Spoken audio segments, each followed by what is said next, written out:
I'm really excited for today's game because we're going to be playing Gone Home, which is another like mystery style game. You basically go back home to your family home. You discover that your family is not there and you're not quite sure what's happened.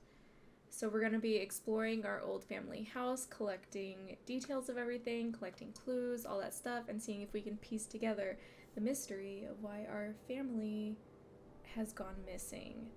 So I'm super excited about it. Here it is. Look at it. It's so beautiful. It's so beautiful. Okay.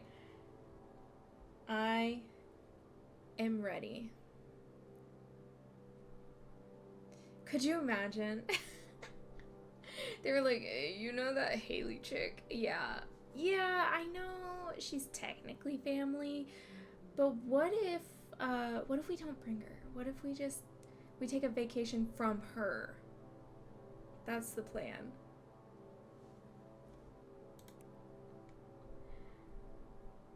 I wouldn't blame my family if they needed a break from me.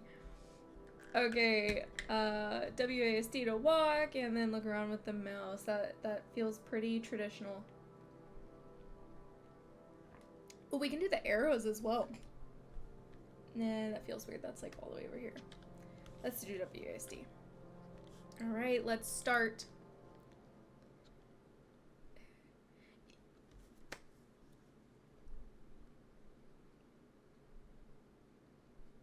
Okay.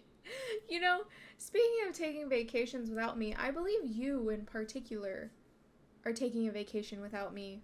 Like next week, actually. Also, hi Shawarma. I'm sorry your internet is bad. Hi, Mom. So I got my ticket home from Europe. I get back on June 6th, but it's a really late flight because that was the cheapest, so it gets in at midnight. But don't worry, I'll get a shuttle from the airport so you don't have to pick me up. Like, really seriously, you don't have to. Okay, so love you. See you soon. Bye. Okay, so actually sounds like we were the ones that took a vacation since we're coming back from Europe. So, oops, I guess we abandoned our family.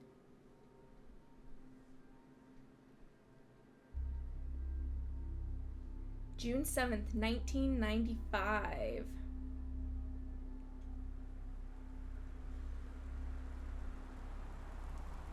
Ooh. Oh, that's weird. Like you can hear it. Transfer to each ear. Ugh. It's always so weird. Okay. How do we... Oh. Caitlin Greenbrier, Portland, Oregon? Portland, Oregon? Alright. What can we look at? Ooh. What is this? A bunch of old cables? Oh, they're Christmas decorations. Can we click on any of that? Grab Christmas duck. Oh, that's not right. Okay. Oh, $5.99 for a Christmas duck. Cute. And then we just boink. Can you go into the boink? Anything else? Turn lamp on. Ooh, get a little bit of light. Oh! I totally missed the key. I was too focused on the $5.99. Press 1 or I to check the contents of your backpack. That's all the way over there. I guess 1 is up here. So we have our passport. It's my passport. I got it to go on my Europe trip. It's my boarding pass. I got it to go on my Euro trip. So I wonder if we were just traveling to travel or if we did education. The old Christmas duck. Look, we know so much about our house. And we have journals too. This is gonna be so nice. That is such a weird button for a menu, but it's fine. Okay.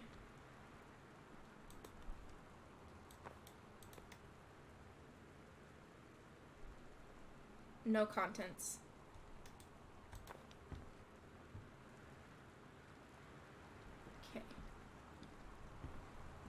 I'm sure that's everything we need, but I feel like I'm just getting used to all this stuff. Can't click that, can't click that. Alright. Oh, what does this say? Katie, I'm sorry I can't be there to see you, but it is impossible. Please, please don't go digging around trying to find out where I am. I don't want anyone, mom and dad, to know. We'll see each other again someday. Don't be worried. I love you, Sam.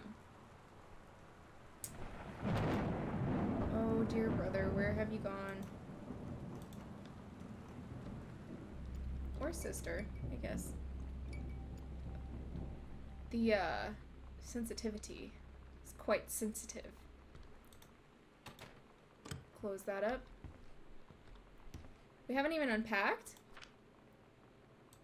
Don't mind if I do. Okay. Oh, from the movers. Did we just move into this place? August 1st, 94, so it's been a little over a year. Grand balance. Almost $3,000. Dear Katie, so much has changed, even just since you've been away. We moved into this house. I'm at a new school, and my big sister being gone for a year doesn't make it any easier. It doesn't feel real, but I'm not gonna let it faze me. I used to tell you everything, and if I can't do it in person, because you're off gallivanting around who knows where, I'll tell it to this journal, just like I was talking to you.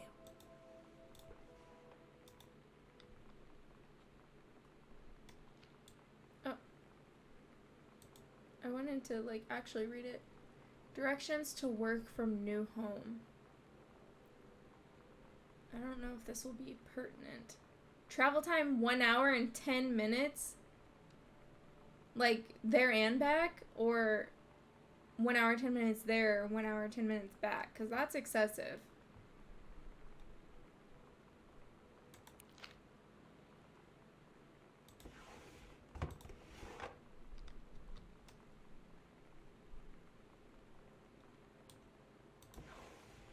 Oh. You're telling me there's nothing in any of these for me. Okay. Feels a bit fishy, but sure.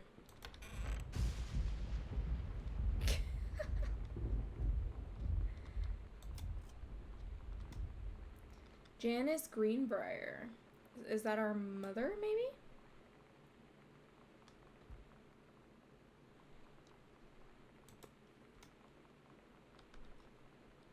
Over the Alps. Okay. We can put that back. I don't want to pull a string again. I want to look in the boxes. I love doors that do it all. I feel like the rain makes it so much creepier.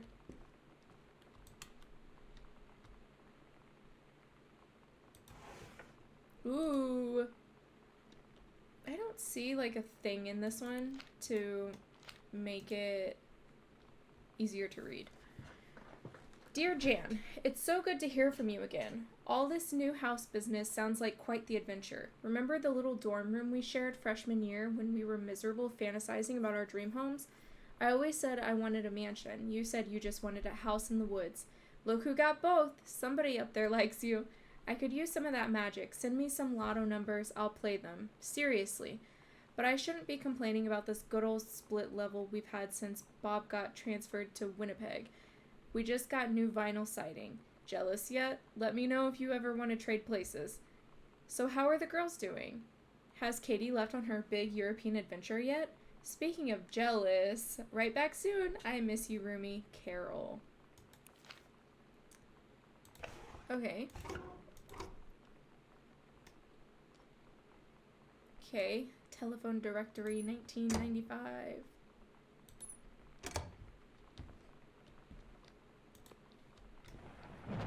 The Holy Bible. Weird that thunder started clapping as soon as we did that. Regional track and field in 1991. Is there... No, I can only turn it like this.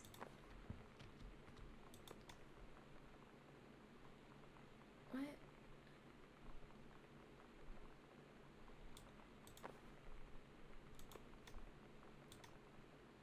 and 1990 apparently. Oh my gosh, is there...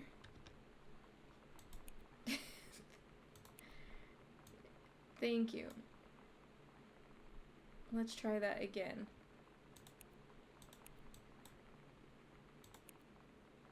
Oh my gosh, that is so much better. Okay. Nothing. Nothing. Okay, we're not animals. We'll close it back up.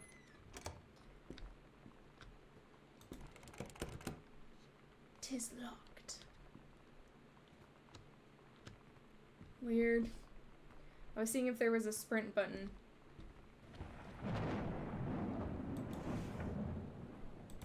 But we can grab a marker. Can we use a marker? Galaxy.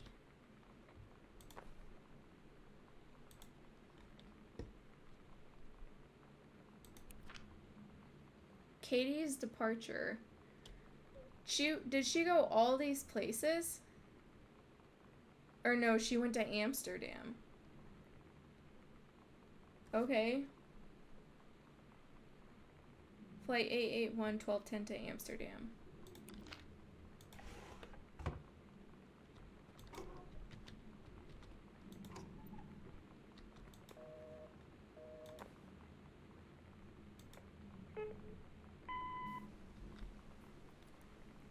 Sam. Hello. Is that us calling? Sam.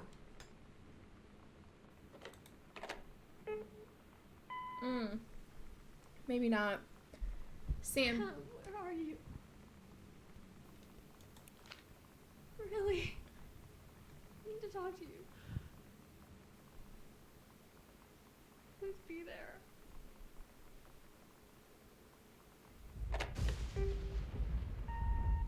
Hi, Mom. So I got my ticket home from Europe. I get back on June 6th, but it's a really late flight because that was the cheapest, so it gets in at midnight. Okay, so But that's don't worry, I'll us. get a shuttle from the airport so you don't have to pick me up. Like, really seriously, you don't have to. Okay, so, love you. See you soon. Bye.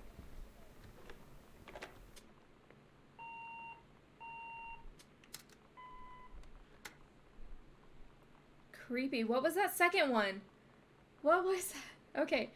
Daniel from the old neighborhood called. He wants to come see the new house. Call him back. Mom, Daniel's a total weirdo. The only reason I ever hung out with him in the first place is he had a Nintendo when we were little. I don't want to say we've all been there, but some of us have definitely been there. Sam, Katie, Mom, and Dad. Jan and Terry. Alright. So this is us in the middle. Why do we look like we have a childish face, but like an adult body?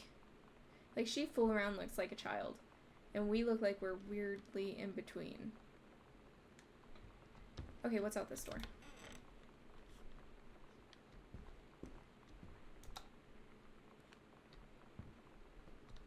Press 2 or M to check your location in the house. Okay, so we're in this hallway. Got it.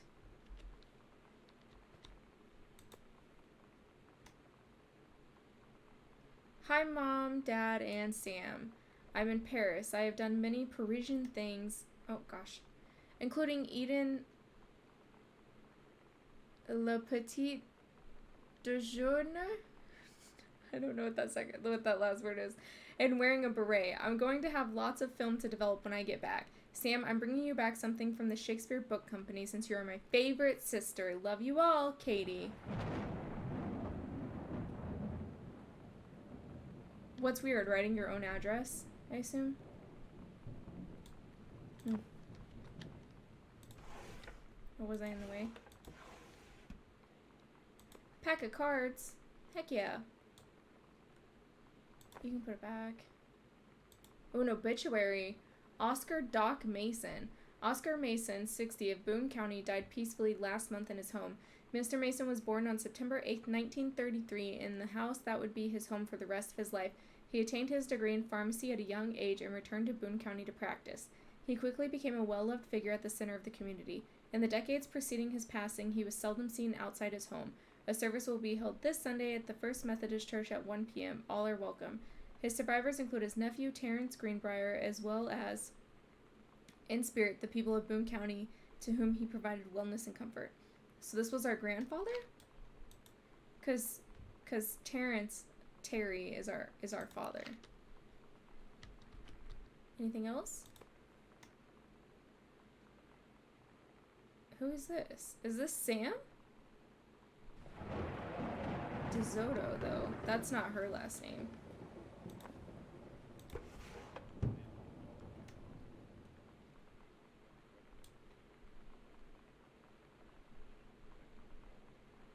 I hear something. Oh, I don't like it. It's like a radio or something, but it's just the fact that I can faintly hear it in the background. And like when I turned, it turned with me. We have to try this. That was easy. Welcome, new student. We hope that you're as excited about your first day at Goodfellow High School as we are. Please be sure to bring the following with you on your first day of classes so that you can get right into the swing of things. Blah, blah, blah, school stuff. A positive attitude. She didn't scratch that one off. Please remember to get plenty of sleep the night before and be ready for the first bell to ring at 8 a.m. See you soon. Alright. Oh my god. You are so lucky you finished high school before we moved into this house. So, it's the first day of school, and there I am, introducing myself to the class. And I say that I just moved into the house on Arbor Hill. All of a sudden, every kid in the room turns and just stares like I suddenly transformed into a mutant. I just stood there, wishing pretty hard for a rewind button. Because now maybe nobody knows my name, but they all know who I am. The Psycho House Girl. Great.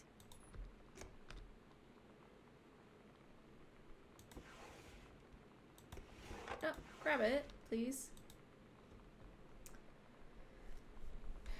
Okay, insured applicant, Terry. Does the entire electrical system meet local codes? Yes. What? Unclear. Are there any deficiencies which need correcting? Wiring in a house is technically up to safety and amperage requirements. However, multiple layers of wiring has been added into structure over the last 100 years. System is frequently unpredictable. Lights blink out for no clear reason. That's going to be great later. Pressure on floorboards and door frames disrupts circuit wired directly behind the surface. Properly reworking the electrical system would be highly destructive to the walls, floors, and fixtures of the structure. After discussion with Mr. Greenbrier, since there are no current safety concerns, issues will not be addressed. Y'all know that means that later on the lights are going to turn off on us, right? And we're going to get spooked. Why would we want this fan on? We're going to turn that off. I just feel like that's asking for disaster later on.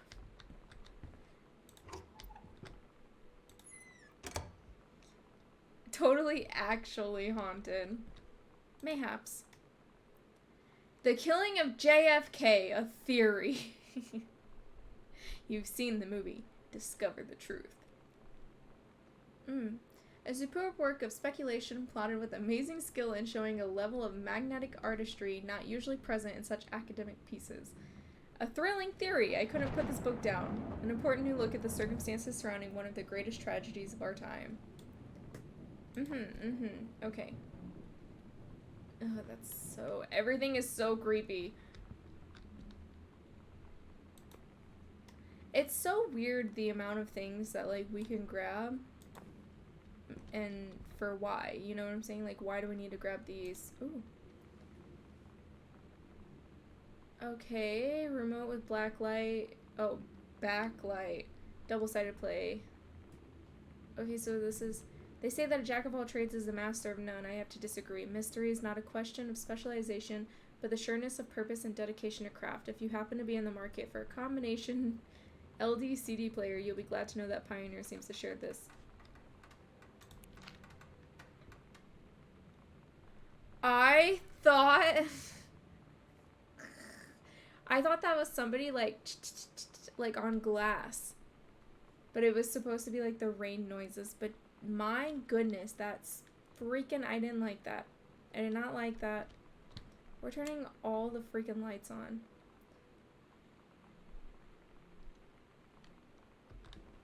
What? They actually got into this JFK thing. What if JFK wasn't JFK?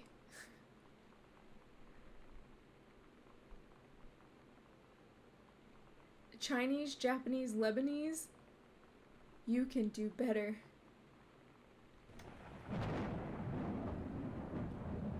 US and USSR coalition? Paradox results in JFK death being desired outcome.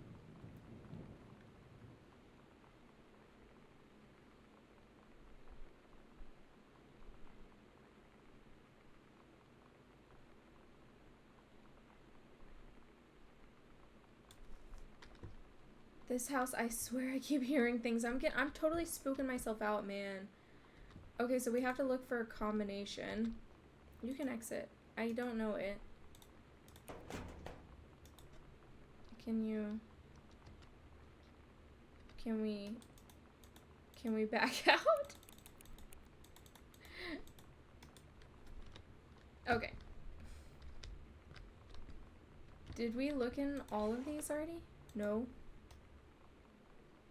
What is on you? It's blank.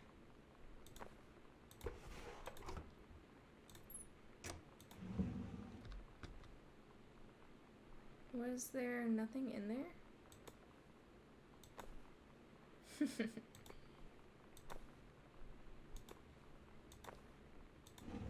Clean up a bit. Hey, hey, hey. I really can't grab this. From the pen of Terrence Greenbrier.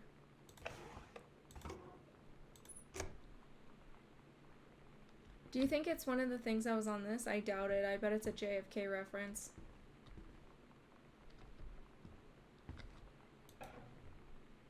Oh.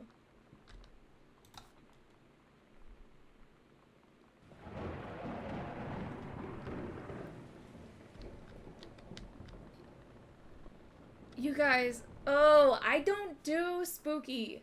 I don't do spooky. I watch spooky, I don't play spooky. Anything I need to know about on here? As like that seemed like it should have been important.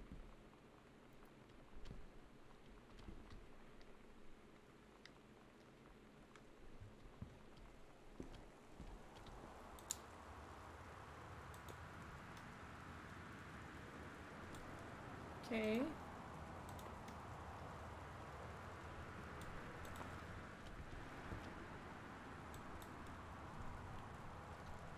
I was a teenage drag queen. 90210, does anybody still care? There's a lot of people I think that still care about 90210. Just ask anybody over the age of 35, I think.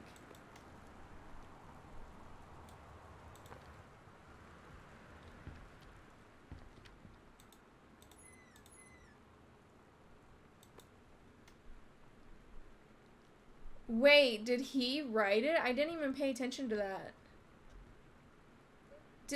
Spooky, like I said, it's fine when I'm watching. When I'm playing, when I'm participating, not into it. Yeah, did he write the first one? I didn't pay attention. A message from our future saved the president's life once, but within the next 24 hours there will be another attempt and the lines of communication are down. A James Bond for today's audience. Okay.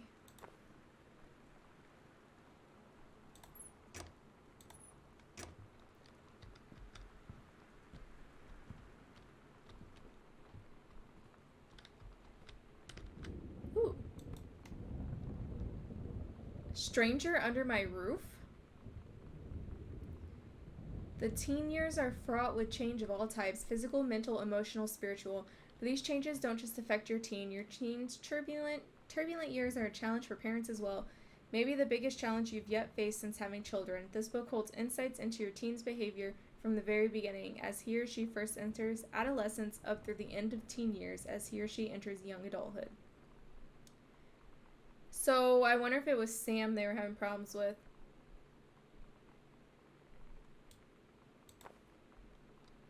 Because it sounds like she was the one not particularly loving life. 0451.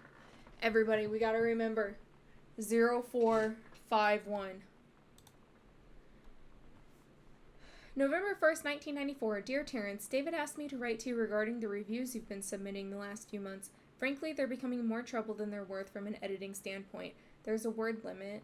It's your job to stay under it, not mine to cut back to it. Even then, it's becoming harder and harder to weed out the tangents and non sequiturs from the usable copy without heavy rewrites. The readers of Home Theater Aficionado want to hear about the quality and value of the hardware, not ruminations on your childhood. If it were up to me, I wouldn't be writing this letter, I'd just be cutting you loose. There's tons of guys half your age who would take half your rate to write stuff I could actually use. But David's known you for so long, and he's the boss, so I'm giving you one more shot on his say-so. You should write him a nice note thanking him for his patience and generosity. Look through your old stuff and start submitting reviews like that again. Then everybody will be happy. Okay, so our father was a book reviewer. Interesting. Okay, let's go open that safe. 0451. And I also want to see if he wrote that other book. Or filing cabinet, not safe.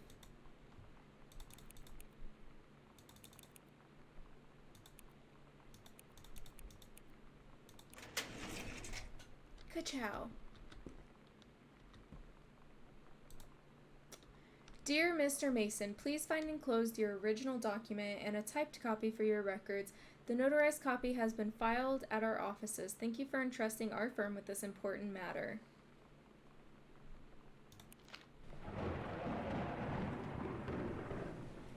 I swear to Christ, I heard a floor creak.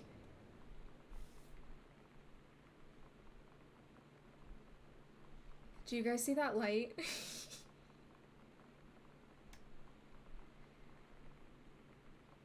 What is that?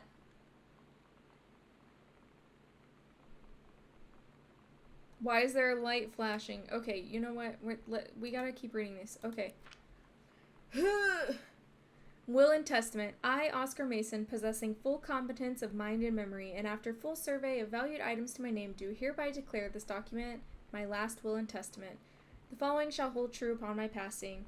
1. I declare that I am a lifelong resident of Boone County, that I am unmarried and have no children. 2. I declare that I have no outstanding debts to my name.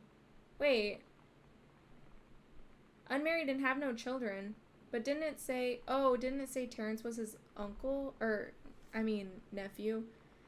No outstanding debts to my name to any creditors, living or dead. I hereby bequeath every item of value of which I may die possessed, including the dwelling and surrounding acres located at Arbor Hill, as well as any and all personal property and moneyed accounts to my nephew, Terrence Greenbrier Jr. of Ellis County. In the event that said Terrence L. Greenbrier Jr. should predecease me, then and in such event the bequest to him shall fall, and the same is bequeathed to his children as ordered by age and competence as stewards of the estate. I subscribe my name to this will this 13th day of August 1973. Oh, this is the will and testament, scratched out, handwritten before they officially... Am I in the way for that? God, I don't like that noise. Nothing in this one? Okay. Anything in this one? Okay.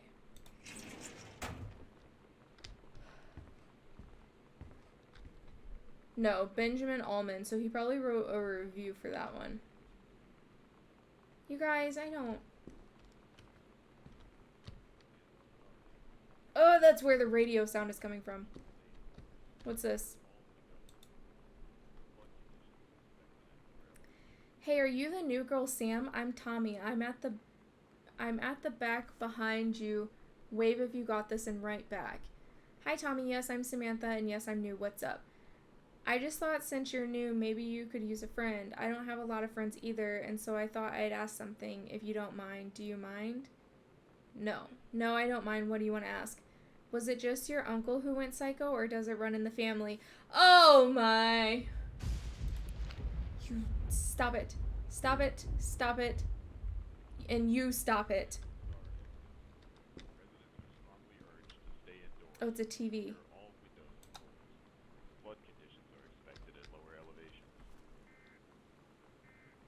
A severe weather warning. Okay, so what is this? TV room. So we did Dad's office, the library. We haven't even gone upstairs yet, and this room's locked.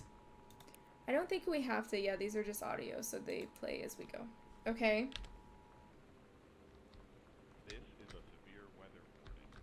The Northwest Weather Service reports high winds and torrential rain conditions affecting the following counties: Austin County, Boone County, Dawn County, Tecumseh County, and Wistaria County.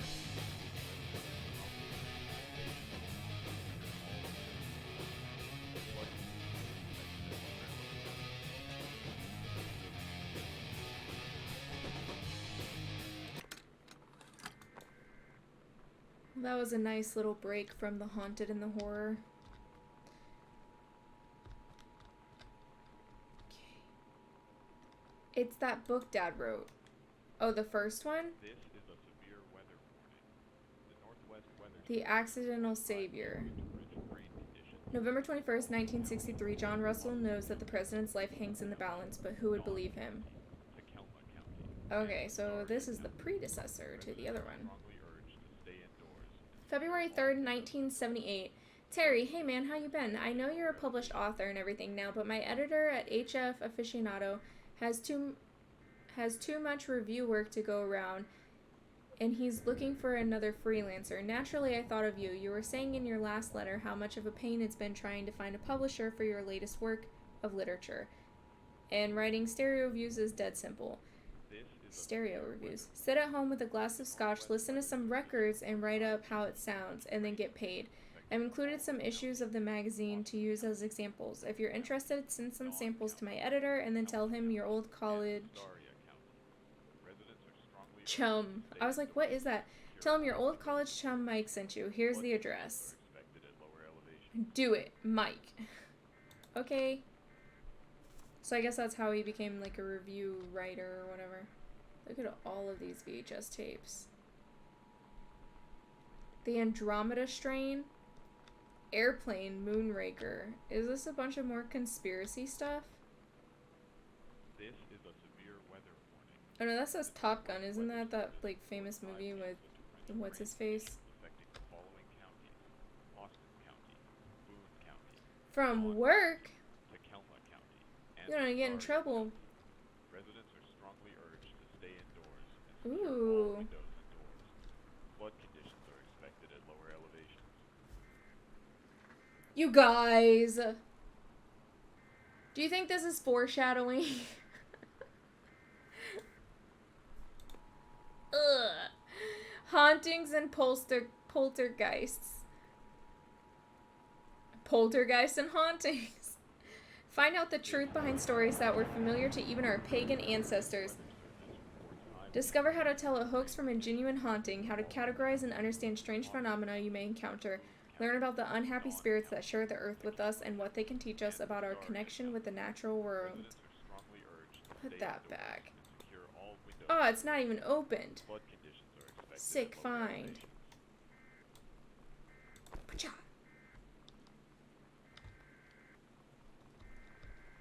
Now we can just walk around being little.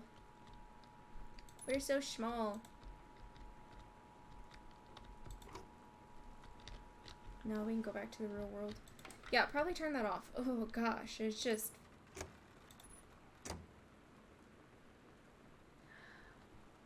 Why? Making friends. Sam thought this might help. Dad. That's so kind in a dad way, but also totally not the right move. Never worry again about having friends to spend time with. This book will teach you to make friends even when you're shy. Yeah, buddy. You know that feeling where the first moment you see someone, it's like they have a big gold star around them, and you have to get to know them. Well, there's this girl. I think she's a senior. She's usually dressed kind of punk, but sometimes I see her in this, like, army uniform. She's always drawing in this notebook, looking so intense. I had no idea how I would ever, like, have an excuse to talk to her. Till I noticed she and her friends hang out and play Street Fighter at the 7-Eleven every day after school. Oh, was that it, Sam? I think that's DeSoto from that picture we saw earlier. 8/15/94. Hi Terry, enclosed please find a Pioneer unit with remote and cables. We need a half-page review for the October issue, so that gives you about 2 weeks to get us the copy for edit. Standard stuff like you gave us on the 502. It's a combi player, so check its CD playback with a few discs as well as laser discs. And they want us to definitely hit the signal to noise ratio and Toslink stuff for high-end buyers. Looking forward to your take on it. Enjoy the unit. So we've found that in his office. David Werning. Hi-Fi aficionado. Yep. Adds up. Things are coming together. Nothing to do with where my family is now, but other things are coming together. What's down here? Can we grab that? Can I grab that? No. Why are you off to the side then if I can't grab that? Pop. You don't throw things very far, do you? Pop. A matchbook.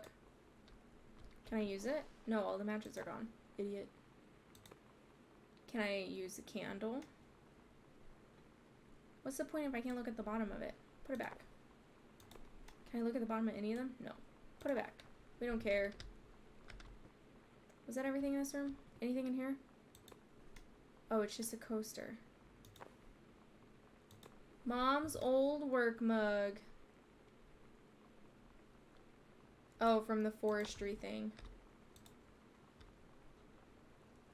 25, the X-Files. It said on his notes that he wanted to talk to Sam about the X-Files. Ooh, sorry. A drawer.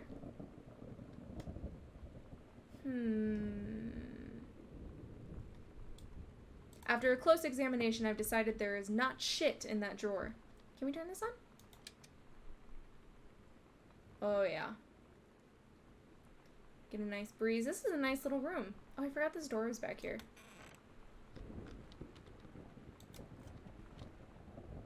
Ooh. The Heaven at the Edge of the World, Samantha Greenbrier. Grade 2. The Turtle People. Captain Allegra looked off at the ocean. It went on forever, or so it seemed. Someday she would find the edge and get to the paradise there. Then she heard a cannon fire. Boom! It was the black pirate ship. She yelled, "I thought we lost them at Horse Island." The first mate said, "Looks like you thought too soon." The black ship came up along the side. Captain Black himself came out on the deck of the black ship. He yelled to Captain Allegra, "Y'are never gonna find the edge. There ain't no paradise. And your father were a liar." Captain Allegra yelled back, "Then why do you keep following us, you imbecile?" The first mate yelled out, "We'll stop you, Captain Black. We'll find the edge of the world and you'll see her father was no liar." The battle kept going until Captain Allegra's ship got away. "Now west," she said, and the ship sailed towards the sunset. It's a nice little story. I feel like there might be some hidden meaning in it about her father being a liar and all that. You know? Feels a little strange, but I'll turn the light off on that one because it's a closet. You know, we don't want to waste electricity in the house that frequently has electricity problems. Do you think we can change the channel? Because this is channel 5. West Weather Service reports high winds and I don't think so. affecting the following counties: Austin County, How dare you have to actually work?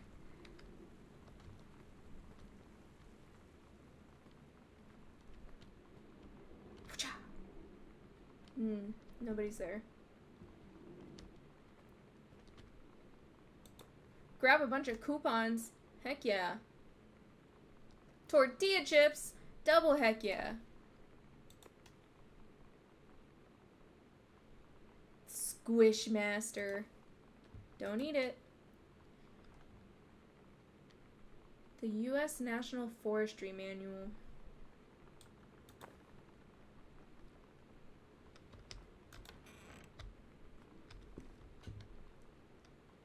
It is dark in here.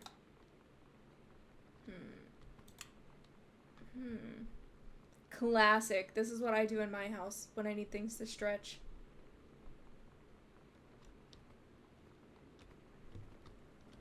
Or are these all records? Oh my. I guess he worked that job for a while. This is so dark in here. Is this... What even is this? Just like a bar room? Ooh, the menstrual cycle. Boys, listen up. Below are 2 stories. The events are all out of order. Get a sheet on lined paper. I feel like I actually don't want to do her homework. Never mind, boys. You can stop listening.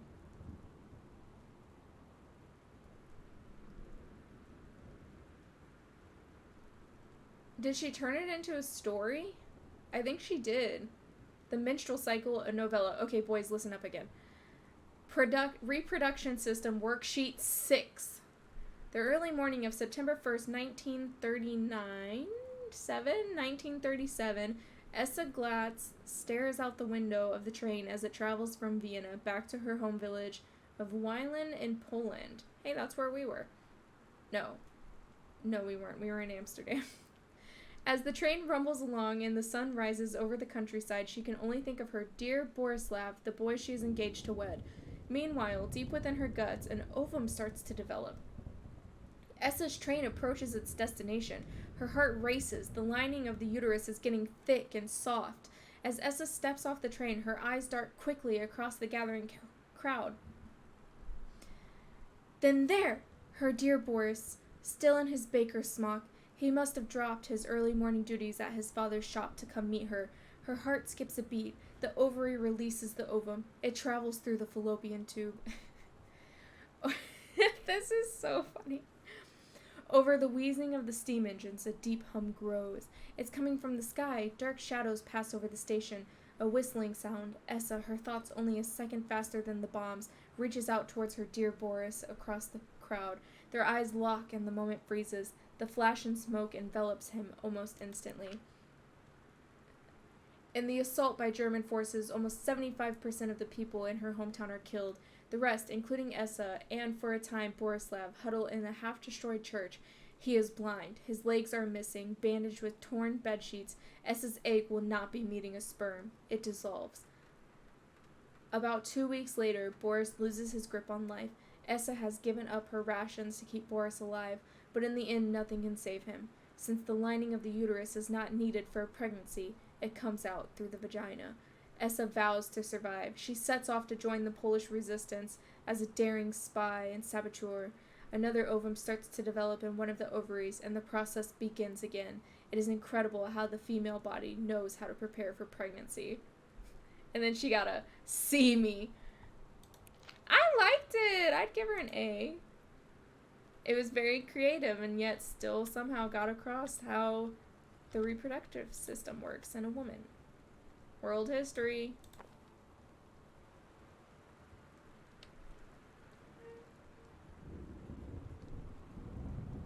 Please stop making noises that I don't want to hear. Oh, I don't trust Windows.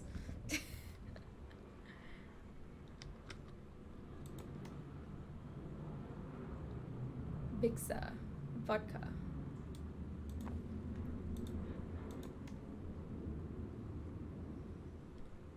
Irish whiskey. Numero 9. Ooh, a letter. Dear Mr. Greenbrier, I write to inform you that unfortunately, Mercury Books will be unable to publish your follow-up to The Accidental Pariah. Despite the low sales of The Accidental Savior, we went ahead with publication of the second book in hopes of the John Russell series catching on. However, sales of the second book have in fact been lower than those of the first, and so our stewardship of the series must end here. It has been a pleasure working as your publisher, and we wish you and John Russell the best in your future endeavors.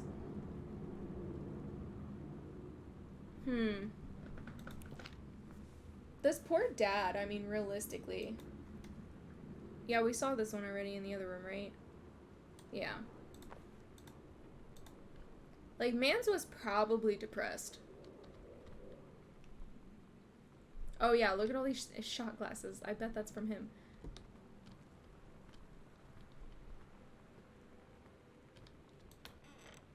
Oh, I forgot I could just... Music room is what they call it.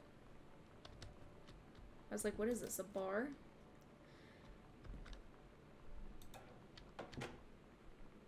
It's just us alone in this closet of records. Samantha, please give this to your mother. Okay, let's do our best here. Cursive is a little rough sometimes. Janice, thank you for having Danny over to your new home. He has missed having his friend Samantha in the neighborhood very much. Danny asked if he could lend Samantha his Nintendo Street Fighting tape, and I gave my permission. He needs to spend less time with those games anyway. No hurry returning it. Let Samantha know that she is welcome back to our house to visit anytime. Sincerely, Mary Shoots. That's really awkward because that... When you live in one place your whole life, your next door neighbor is kind of like your default friend. And Daniel only got weirder over the years. So moving away has been a good excuse to, like, not see him anymore. But he did always have the good Nintendo games. Maybe I'll give him a call. Exactly what I was saying. She used him for his games.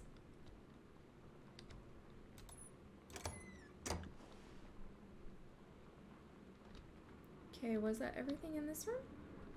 For now?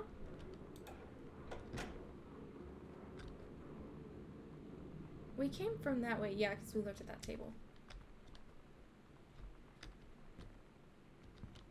More playing cards? No, more coupons!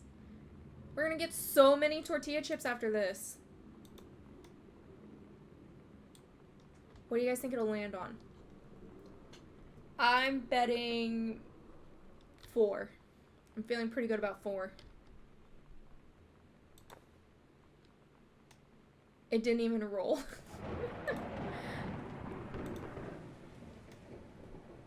Okay, that one I think rolled. Okay, let's do it again. Let's do it again. Okay. I'm thinking 2. 4! Oh, man. You gotta stick with your gut, I guess. Lip stuff. Hey, you wanna come over after school and do some lip stuff? Katie, please tell Mom and Dad sorry about the stuff that's missing. Sam. Stuff that's missing. Dang, girl! You took everything but the highlighters. And all this junk.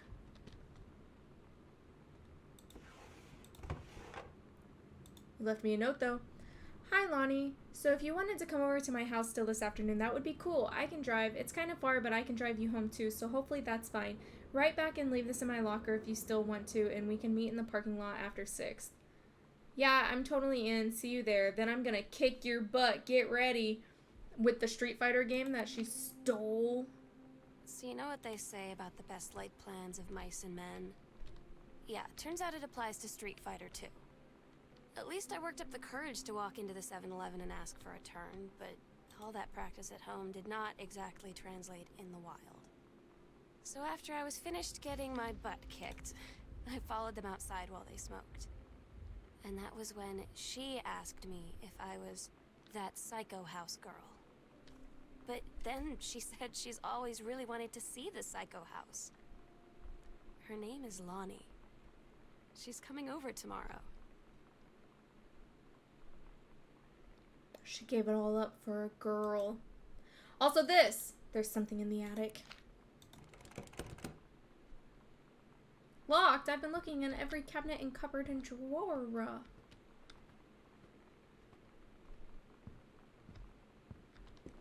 And that was that room. Do we not have it? Oh, upstairs. Duh.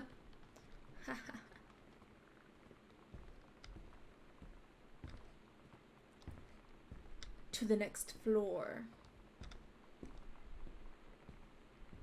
Turn on the light, turn on the light. I'm trying to be funny so I forget that I'm scared. It's not working. Can we turn on this light? Oh, it's doing that thing again where it like it's the rain hitting, but I keep thinking it's either like someone tapping on glass or trying like a door handle. Newspaper clipping. Controlled burn scheduled for Boone County. Plumes of smoke will rise above the northeastern Plumes of smoke will rise above the northeastern region of Boone County over the better part of next week as part of a Forestry Service-run controlled burn of overgrown sections in the Flintlock National Forest. Forestry crews have been preparing the area for months. The burn operation will take place between 8 a.m. and 5 p.m. on Monday, Tuesday, Wednesday, and possibly into Thursday, depending on speed of progress, according to the Forestry Service. In addition to removing dead and overgrown vegetation that can lead to wildfires in drier months, the operation will serve as a valuable training tool for the forestry and firefighting personnel involved, said senior conservationist Janice Greenbrier. Smoke will likely linger in the area through the following week.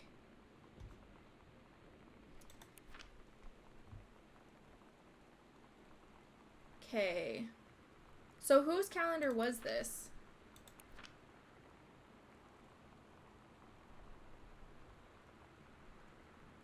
Cooking class. I'm gonna assume this is the mom's calendar. It looks like she always had cooking class and she always skipped it. Oh, yeah, the mom for sure. Cooked the big meal for Terry and Sam. Is there a light down here? This is dark. What do we got? A form. Temporary personnel transfer. To aid in the upcoming prescribed burn operation, a ranger with expertise in the procedure is being transferred to the station at Flintlock National Forest effective on 9/2/94. Please see attached personnel file. The overseeing officer at Flintlock Forestry Station, senior conservationist Janice Greenbrier, is charged with the supervision of transferred personnel. The duration of transfer will be based upon performance evaluation as well as the recommendation of the overseeing officer. Do you think something bad happened with the mom too? Like she was just absolutely horrible at overseeing this, and so then she was like, I also hate my life. And then they banded together on like one of those psychotic packs where you like, oh, that's where we came from. I thought that was something on the floor.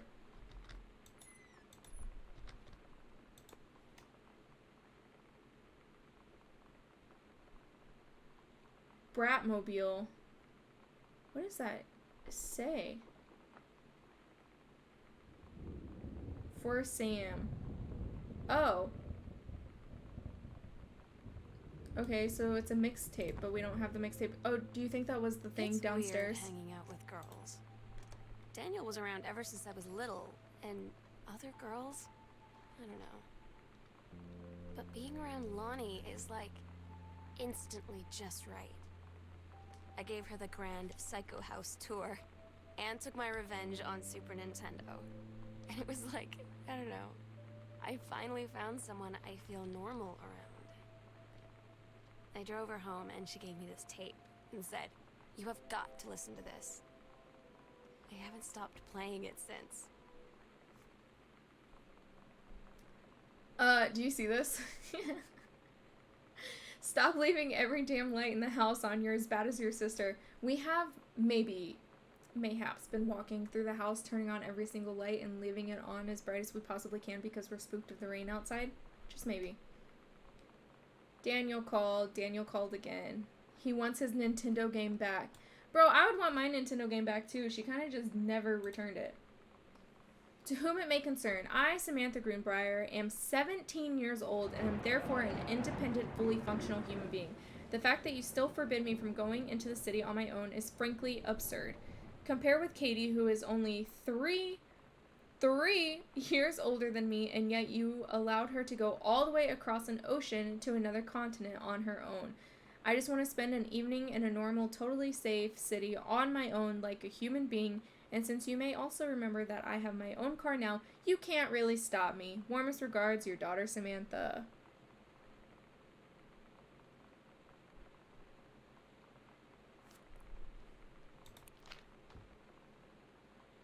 She said she was... Yeah, she said she was 17. 17 to 20 is kind of drastic. You know? Like, you learn a lot in that time. So she's like, it's only 3 years, but it's like, yeah, but it's 3 very important years.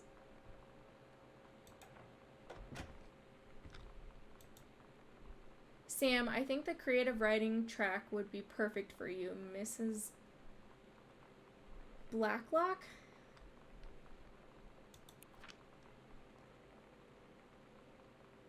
English creative writing. I'm gonna tell you right now, I don't think there's a purpose of us reading this entire brochure. But this is highlighted. Explore, learn. Oh. 3 students from each track will be offered a full scholarship for their first year. That would be really nice.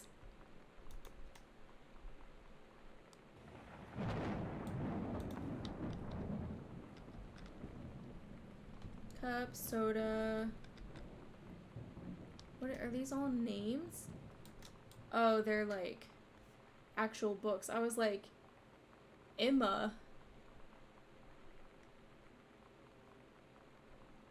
They're all pretty classic books. I mean, Oliver Twist, Frankenstein, The Jungle Books. There's multiple Jungle Books? I thought it was just The Jungle Book.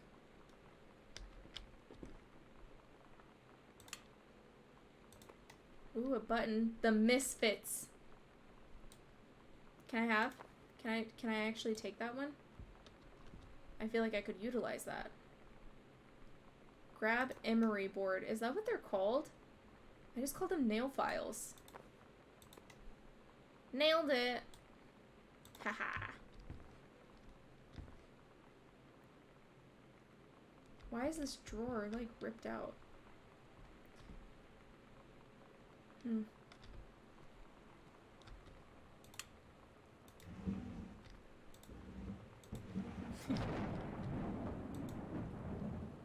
Groove, baby. AIDS in Africa, Soul Asylum Live, blah blah blah. Wanted for the murderer of Straight Edge. Interesting.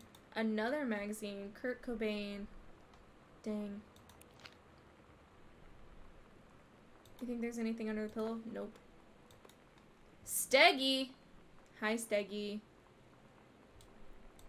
Cute. You can close that. No, you can close that. Wow! More yummy candy. What's this? This is the one me and my dad are building. Want to go for a ride when it's done? I have a feeling that you were not building this with your dad, Sam. So is that your little lady friend and her dad? I want to believe in UFOs. Aha! I knew something must be under a pillow. Hi, Lonnie. I wrote this in first period and left it in your locker on the way to second. It's what all the cool kids are doing, I've decided. Write me back. Also, here's an idea for something to draw. 2 cats on a motorcycle. Hey, this is a good idea. What all the cool kids are actually doing is sending each other pages and their beepers.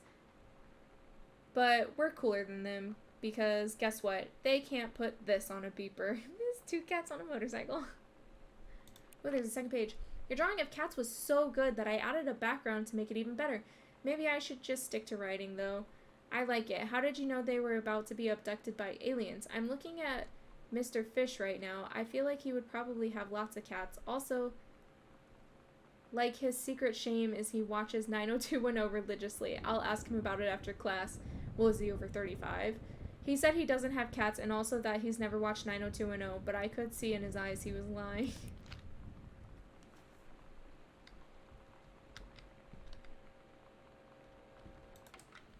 Oh, once I got close, I could, like, hear the buzzing. Another cartridge? Oh, this is an actual game cartridge. I was thinking for the Adventurous the Cat. That's cool. I was thinking a cassette thing. Ooh. Codes! Oh, heck yeah. I wonder if those are real codes. Let's go through your personal items. Bratmobile, cool schmo. Oh, so this is the thing. Can we put it in? We're so cool, yeah, yeah. Yeah, we're so cool, cool. We're so cool, yeah, yeah. Fuck you too, cool schmo.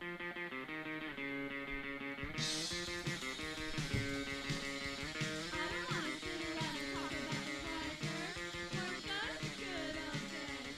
I don't wanna wonder if you're gonna say hello. I don't wanna wonder if you're gonna walk away. I don't wanna hear how many friends you have. I don't have any anymore. Cool schmo. I don't want you. That's enough of that.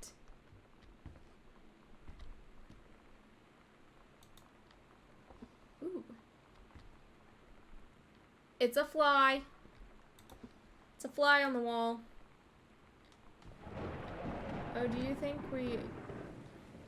Oh, did she have to get the Nintendo back? I was gonna say, I actually don't see it. Journey of Crystal. Boink.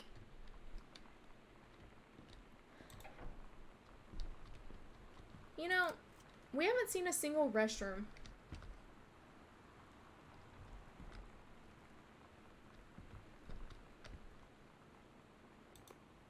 A plaque? Ooh, isn't that perfect? S is for special, A is for adorable, M is for merry, A is for affectionate, N is for nice, T is thoughtful, H is for honest, and A is for admirable. I always felt bad for the people that had like multiple of the same letter in their name when they had to do things like this. Like having 3 A's and having to come up with something for each of those. Like, no thank you.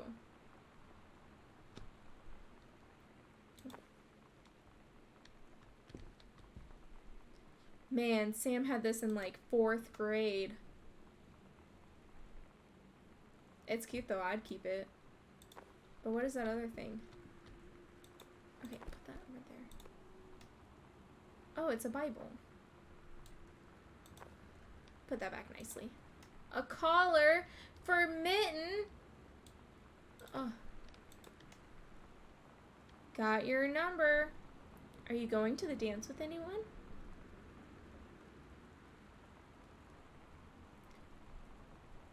What?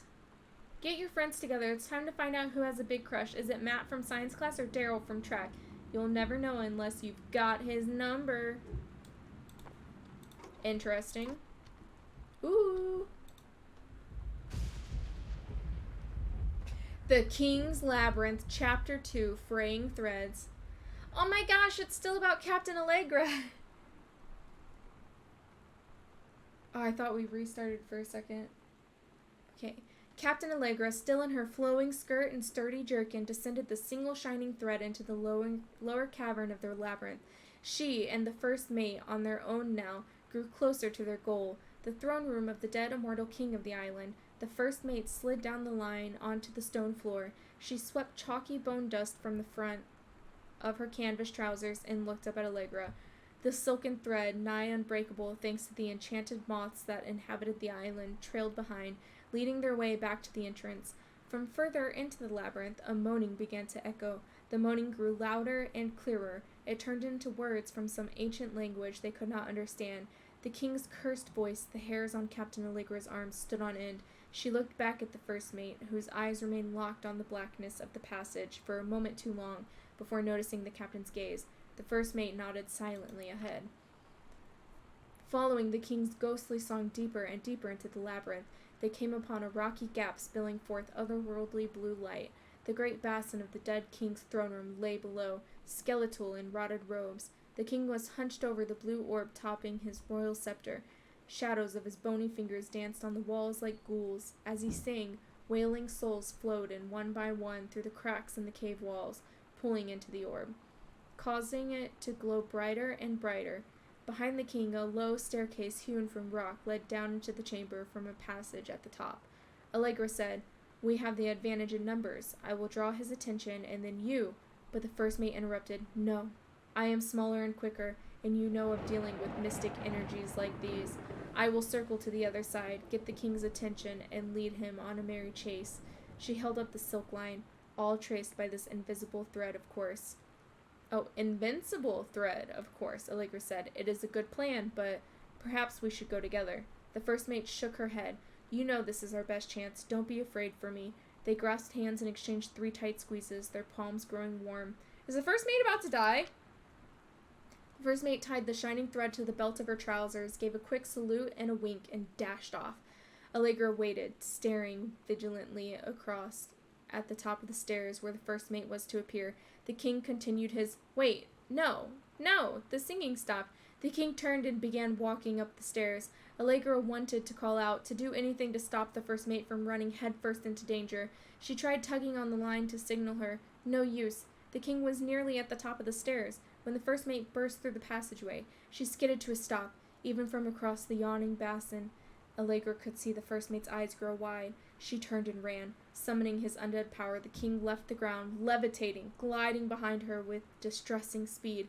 From some dank passage too far away, Allegra heard the first mate scream. She was already running toward the sound. The line in Allegra's hand went taut, then shuddered. It fell slack to the stone floor. As Allegra ran, she was gathering line, twisting it around her arm. She came to its end. The unbreakable thread dangled limply, its end shredded and frayed in her hand. She tossed it to the ground and ran. Dang! That was kind of wild. Okay, is that everything in the closet? We did that. What's this door?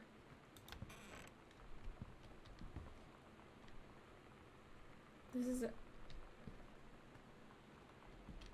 Hello? Okay. I was like, wait a minute.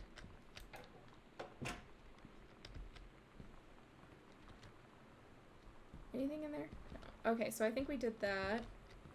Oh, there's another note. I wonder, do you think that Lonnie is a psychopath? Hey Sam, do you want to see Pulp Fiction after school at the Coliseum? It came out last weekend and Todd won't shut up about it, so either it's good or we can make fun of him for liking it. Classic. That's always a good move. My mom is supposed to cook dinner for us tonight for a change, but I can just ditch on it probably. What time? Also, isn't that movie supposed to be really violent? Am I going to barf? According to Todd, it's pretty hardcore, I guess. Uma Thurman gets stabbed in the heart with a heroin needle, so that's kind of hilarious. Also, something about cheeseburgers is important. Todd wants to see it again. 7:15 okay? Don't barf. Alright, see you then. Dang, imagine getting invited to watch Pulp Fiction in theater. I don't know if we should do that door first, or this is the only door in this hallway, so we may as well. Hey! Just what I was saying. Who doesn't have a mirror above their— Okay. Lonnie rules. Quick fix.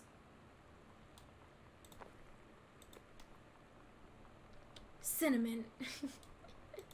That's a good name. What do you got? Feelin' blue. We can shut that. Taps are working. Ew, who just leaves their toothbrush on? No. You put it in the cup. Sparkle!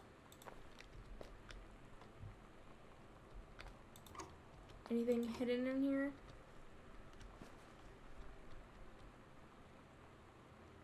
Emery board.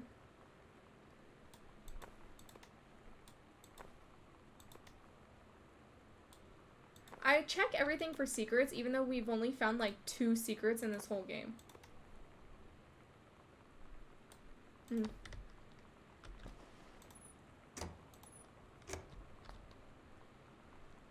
What is— Was it not flushed? guess this one's broken. Okay. It's like, what's in there? Why is it broken? And the... Oh, is it hair dye? Yeah. Semi-permanent hair color. I was like, Lonnie brought her hair dye over today. She said, I need to fix these roots. Think you could help? Dyeing hair is weirdly intimate. I don't know if I've touched someone else's scalp before. That's pretty intimate, right? It felt intimate. We looked into the mirror together after, and I expected her to say something about how it looked crappy, or good, or whatever. But that's when she said, you're so beautiful. And she was looking at me.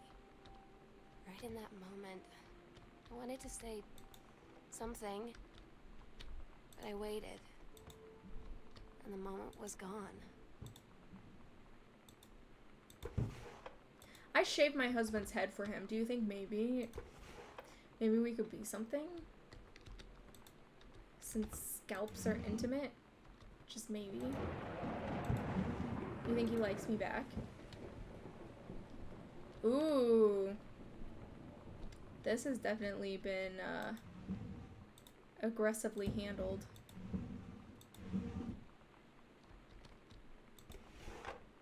It's so weird because it's like only that one though.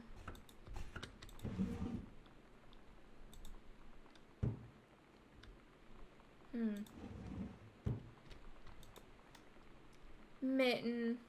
Our cat. Who's... Oh, that's me, Katie. I was like, who's Caitlin? Oh, you know they're fancy if they have their freaking TV in a cupboard.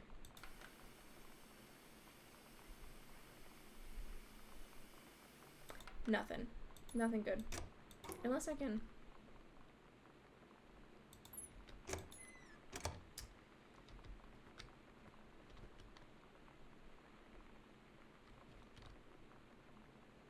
Ooh, what is this?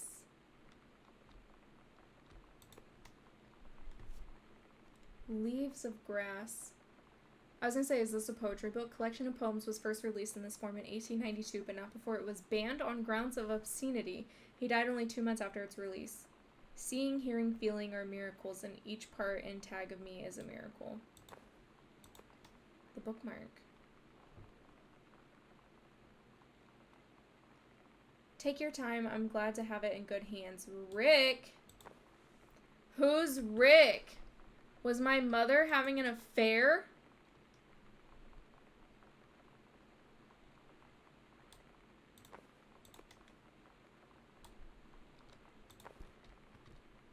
What are these? Are these more love letters from Rick? I didn't mean to pick this up, but sure. What else is Rick hiding down here, huh? Did Rick put anything in the trash can?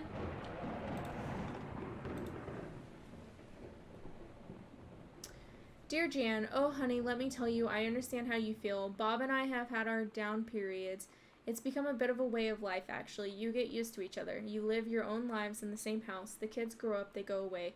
I'm sorry this isn't helping, is it? Don't worry. Terry will get over whatever's distracting him. Things will go back to normal. And as for Sam being distant, that's a teenager for you. Nothing to worry about.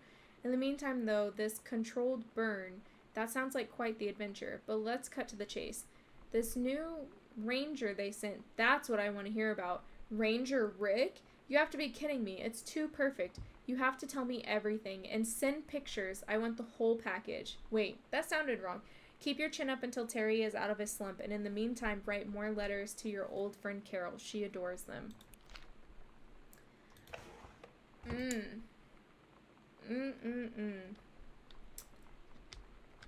So did...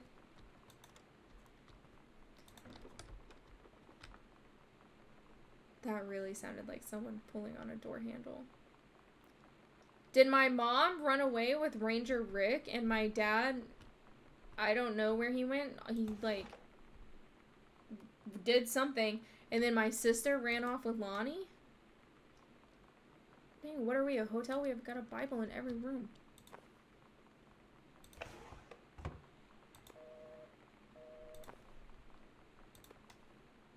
Aww. Dear Mom, Dad, and Sam, I am in the channel. I thought that said something different. This is...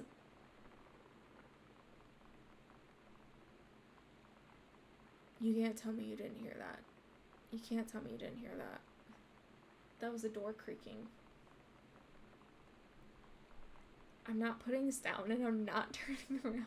I'm not doing it. We're gonna read this.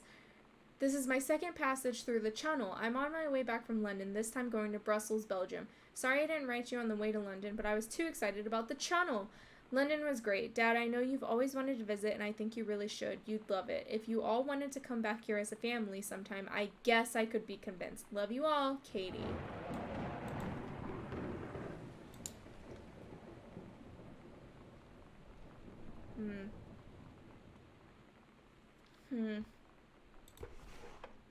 Oh, we already looked in there.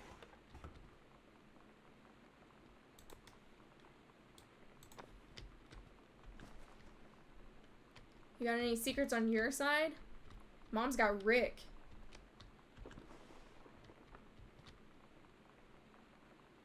I'm telling you, that's the sound of a door.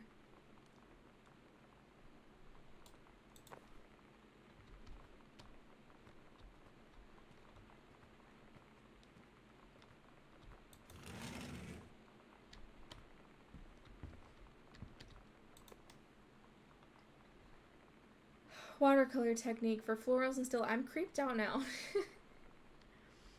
Are you a watercolorist looking to improve your skills? So is Bradford Gregory once. Since he began painting with watercolors at the age of 40, he has gone on to win countless awards in national and international exhibitions. Now, with watercolor technique for florals and still lifes, he shares his years of watercolor experience with you. This book doesn't contain lists of rules, but principles and concepts that will lead you down the path to fulfilling your personal potential as an artist.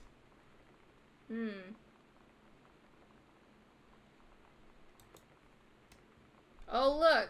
Something more about the place being haunted.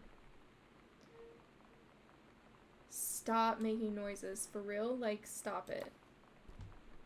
I meant to put it back, but... I'm absolutely not pulling the string. I'd prefer if that light stayed on, thank you. Is there anything else in here?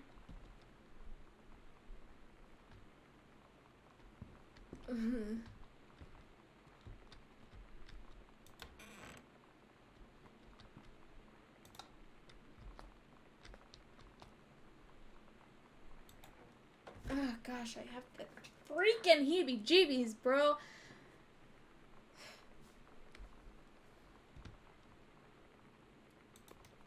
Just comb it out. Comb out all our problems. Bandages. Shaving cream. Toothbrush. Cinnamon. These aren't openable. Did you paint them shut?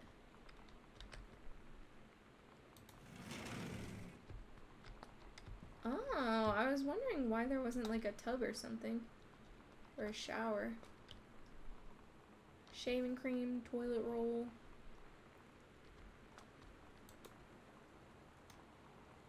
After the honeymoon, rediscovering your spouse personally, spiritually, and sexually, baby. It may seem inevitable that the spark you and your spouse shared on your honeymoon should fade over time, but it doesn't have to be. Reverend Alexander Michaels will show you how to rekindle the fire you once had.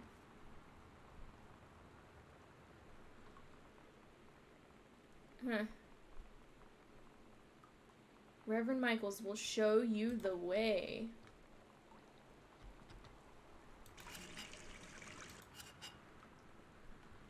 Okay.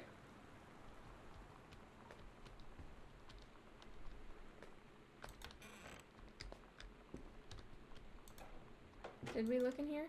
Oh yeah, it was just undies. Ew, gross.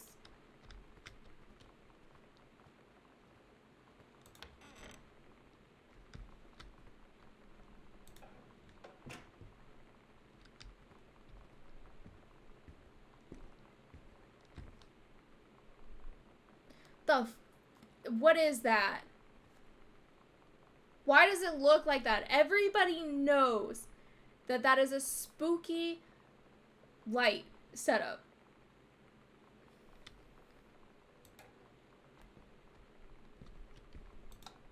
Is this my room? Katie, Mom and Dad were going to make up the guest room for you to stay in over the summer, but you came home on such short notice that they weren't around to do it. You can use my room if you want. I won't be needing it anymore. I think she ran away with Lonnie. I think that is that whole thing. This is a neat little guest room.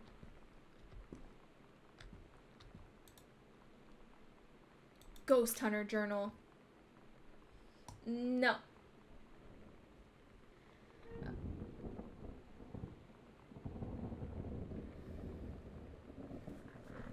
I heard a creak. I'm so tempted to turn the volume on this game down so much. August 31st, 1994. A tall shadow in the upstairs hall. When I rounded the corner, no one was there. How tall was Uncle Oscar? Note, I was not wearing my glasses. Okay, that's good to know. September 3rd, 1994. Today's the 7th. Okay, that's not on here. A faint voice coming from the bottom of the stairs. I said, hello? Did not investigate. Probably was the furnace. September 9, 1994. Poured milk from carton and fridge. It was spoiled. Pretty sure I read that spirits can sour milk. Milk was just bought yesterday. Ooh. Moo. Ooh. Also ghost milk. Ooh. October 9, 1994. Lonnie says she feels a presence in the TV room. I suddenly begin to feel cold. We build a protective pillow fort. October 22nd, 1994. Lonnie and I employ Ouija board as a medium. Disturbing messages are conveyed from the other side. Oscar is definitely here. October 28, 1994. Enlisted Lonnie to stay up all night and help patrol premises, recording any signs of otherworldly presence. Lonnie reported many sightings, but all remain unconfirmed. Possible ectoplasm in attic, probably leak roof. Sample taken just in case. Despite our best efforts, we both fell asleep around 4 a.m. All in all, a successful night.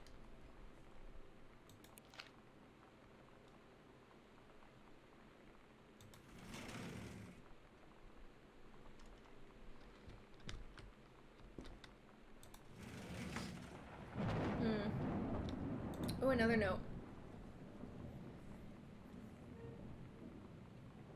More creaking. Hey, Sam, you were asking about my JROTC ribbons. I got it. Okay. Here's a handy guide.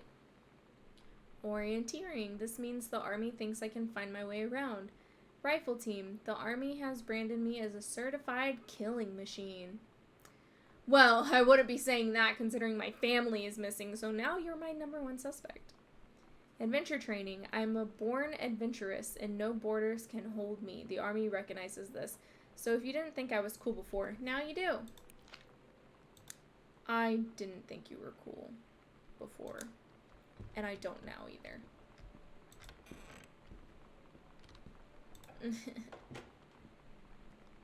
Let's just slip into here real quick before we go deal with the spooky lights. Shut that. Oh, another cassette. Heavens to Betsy, nothing can stop me. Can we put this in like oh, there was a cassette player in here, never mind. Doesn't say, do we have an inventory?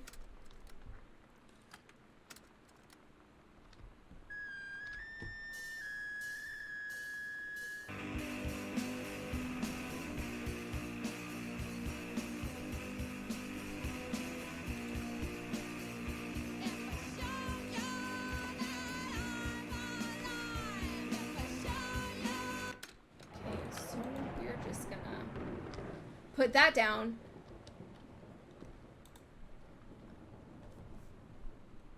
Richard Pattermatch. Oh, okay, so Janice, that's our mom, was the supervisor. Got it. 5s around the board. This is Rick. This is Ranger Rick. Ranger Pattermatch has been indispensable during the course of the prescribed burn preparation and execution. I believe his expertise and dedication has been the deciding factor in the success of a very complex and challenging conservation effort. In the opinion of the Flintlock Forest staff, Rick's contributions to daily operations have become essential to the outfit's continuing success. To this end, I will be formally submitting paperwork requesting his permanent reassignment to this facility. Man, she was in deep with Rick.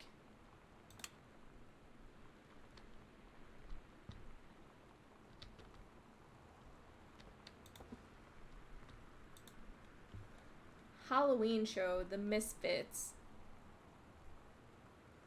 Don't forget your costume.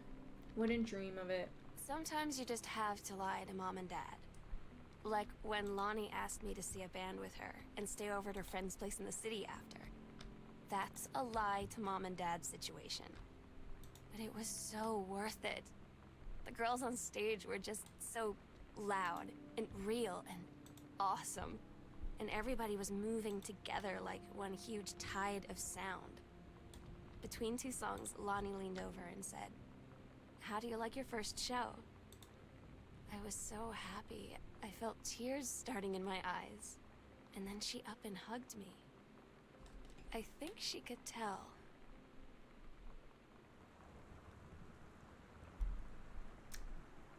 Lonnie, holy crap, I was in the library and I noticed something in the corner and I found a secret passage and it had Oscar's creepy old stuff in it. Oh my god, I have to see this. We're skipping 6. Mom and Dad's room, bathroom, closet, and then there's a secret tunnel. Secret tunnel to the library. Okay, it's marked on the map, thank goodness. Yeah, okay. We'll go check that out in a second.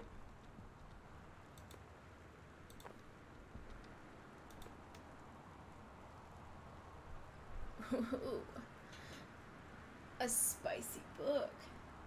Don't mind if I keep this in my inventory. Actually, where did I put it back? Where did it go? I kept it! Oh wait, never mind. Oh, these are one of those fancy schmancy sewing tables. You can put it back. We don't have to leave it out. You didn't have to leave it out. It's fine. I wasn't planning on working on any projects at the moment. Wow. Can I put it on? Oh, is this for the captain? Yeah, Captain Allegra and the first mate. Well... Oh, it says L. I was like, why? So, Lonnie's dead. Just throwing that out there.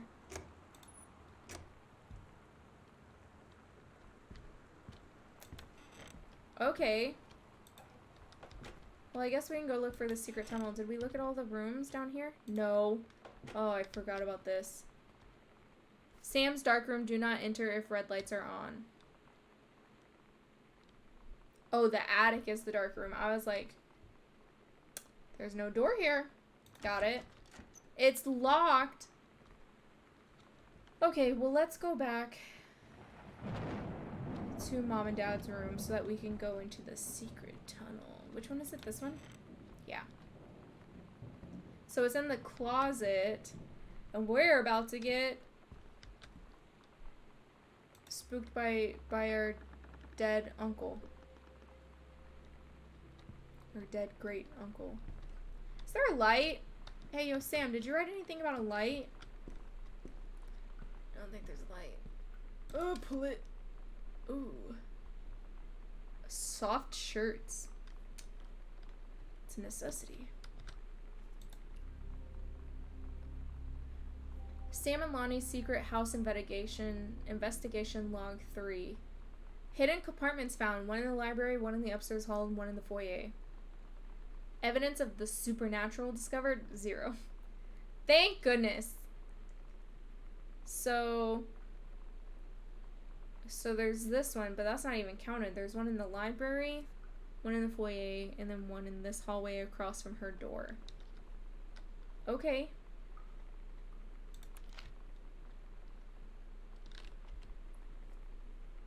Okay. Sure. Okay. There's another one in this closet? Because this is...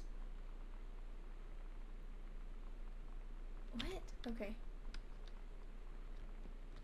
Oh, I wish we had a flashlight.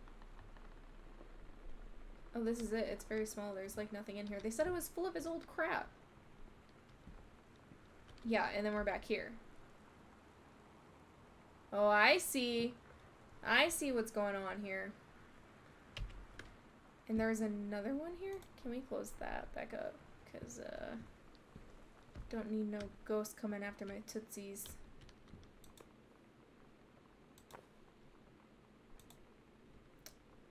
Okay, so this is the... At Todd's brother's place after the show, there was only a futon to sleep on, so Lonnie and I shared it. The lights went out. I was turned toward her. My eyes started to adjust, and then I could see she was looking at me, too. In the dark, she smiled. My heart was beating so fast. I rolled over. I felt so, I don't know, nervous? After a minute, she put her arm around me and was so close and whispered in my ear, "I really like you." I just nodded my head, and I really hoped she could tell. I really hope that she meant what I think she did. I felt like a shook-up can of soda ever since. I hope we have the chance to talk before I explode. Oh, we got a crush. Property of Sam private. Oh, it's a code. Turn right 3 times, stop at something. Full turn passing first number. So yeah, so where's the other half of this though? Half of Sam's locker combo. Okay. Heaven at the edge of the world. This is part 2. Allegra and her scouting party peered down warily through the dense canopy of rustling leaves from their perch high in the forest branches. Mere feet away, sunlight shone brightly off the inner ice walls of the glacial basin in which the forest grew. It was a strange sight indeed, such lushness juxtaposed with the frigid ice formations. Allegra leapt forward without hesitation, bounding through the high branches. The first mate had been captured by the Green Glacier's Amazonian tribe. His life hung in the balance. We have to hurry. Allegra's party followed behind, moving quietly as it breezed through the greenery.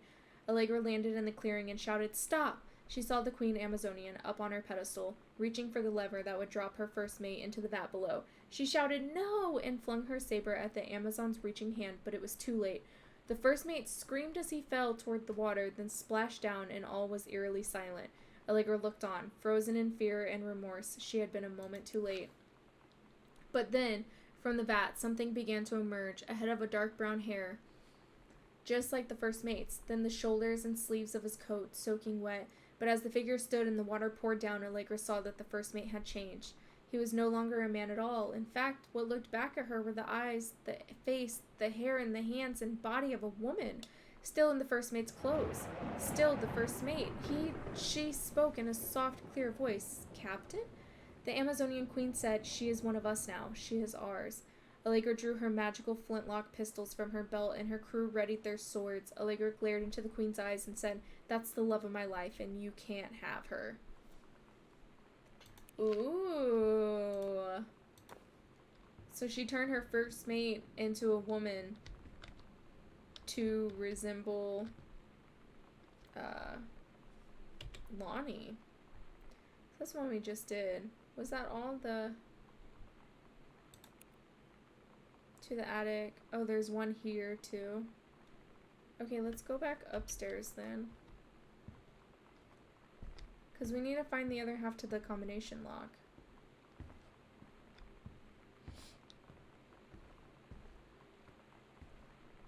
Where was it up here? It was across from her room, right? Sam's room, directly across, yeah. So along here somewhere?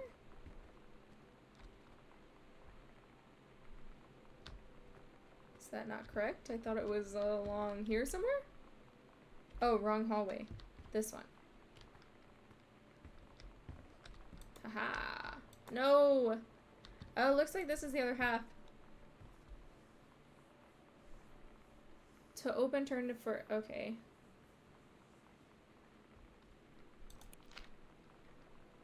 So yeah, so can we look at that now? 051. So we need to find the, what house is this? This is the house key. What house is this? What key is this? It's the house key. Yeah, okay. Did we see a combo lock? Oh, it's probably, she has a locker in her room, doesn't she? Okay. Hello? Hello. Who are you? Oscar. What do you want? To come back. And a pen! We love pens.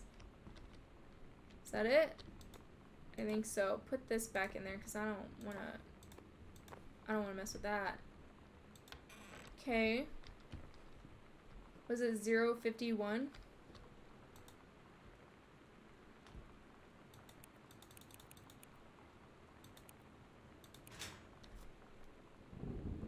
We're good at this.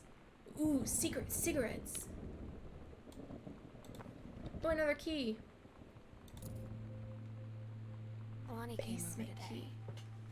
Everything was different. She was sitting at my desk chair, and she wouldn't look at me. Finally, I asked her what was going on. She said she felt like she'd done something wrong that night in the city. Like I must think... But I said no. There was nothing wrong. I just wanted to say... But I couldn't find the words. I felt like I was gonna cry, but I wasn't sad. She got up and sat next to me on the bed. I looked at her. Lonnie, do you think you could ever... And that's when she kissed me.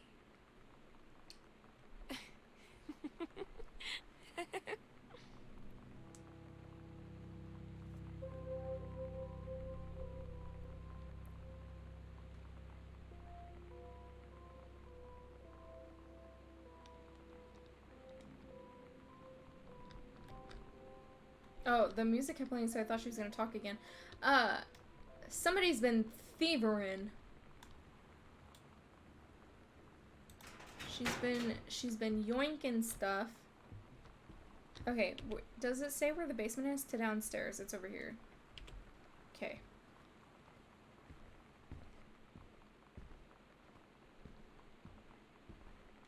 Oh, this is like to downstairs. Okay, but where's the basement door? Is it this one to the left that we couldn't go in before? I would assume so.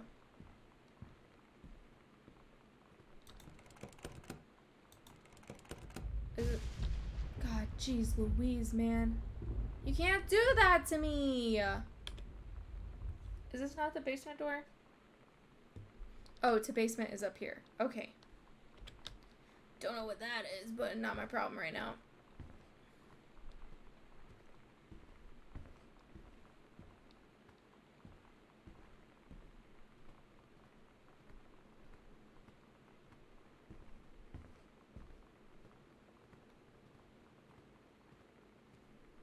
This one? Hello? Hello? Huh. It's like real life. Okay. There's not one there. Hi. Hi. I really made myself panic. Okay, I hope I didn't miss anything in the hallway. I wouldn't imagine I did. What do we got? Chips? Potato chips. You're supposed to get tortilla chips and use the coupon. Okay, there's notes. Dear Samantha, I would like to cordially thank you for having me to your abode for the Thanksgiving holiday with your lovely family. I enjoyed the flavorful potatoes, and also it was weird being around your parents for that long, but it was pretty funny how impossible it is for your dad not to be awkward for more than 30 seconds at a time. Very cordially yours, your close friend and confidant, Lonnie D. A fancy man, quite. Dear Miss DeSoto, allow me to take this opportunity to thank you in kind for being such a gracious host of the festivities at your father's estate. Following the aforementioned meal with my parents, your family's Thanksgiving feast was the more enjoyable of the two events, I must say. I especially appreciated the time I spent with your grandmother, who is a lovely woman with sterling taste and a refined air. Let's do it again, same time next year, shall we? Indeed, Madam Samantha Greenbrier.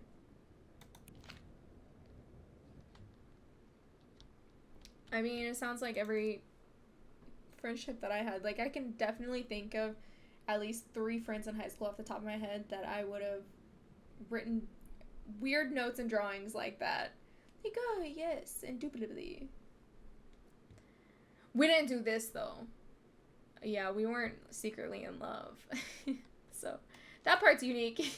It's different now. I mean, we still hang out all the time like before. But now when no one else is around, well, you know. So you could say we're dating. But it's secret. Secret dating? I don't know.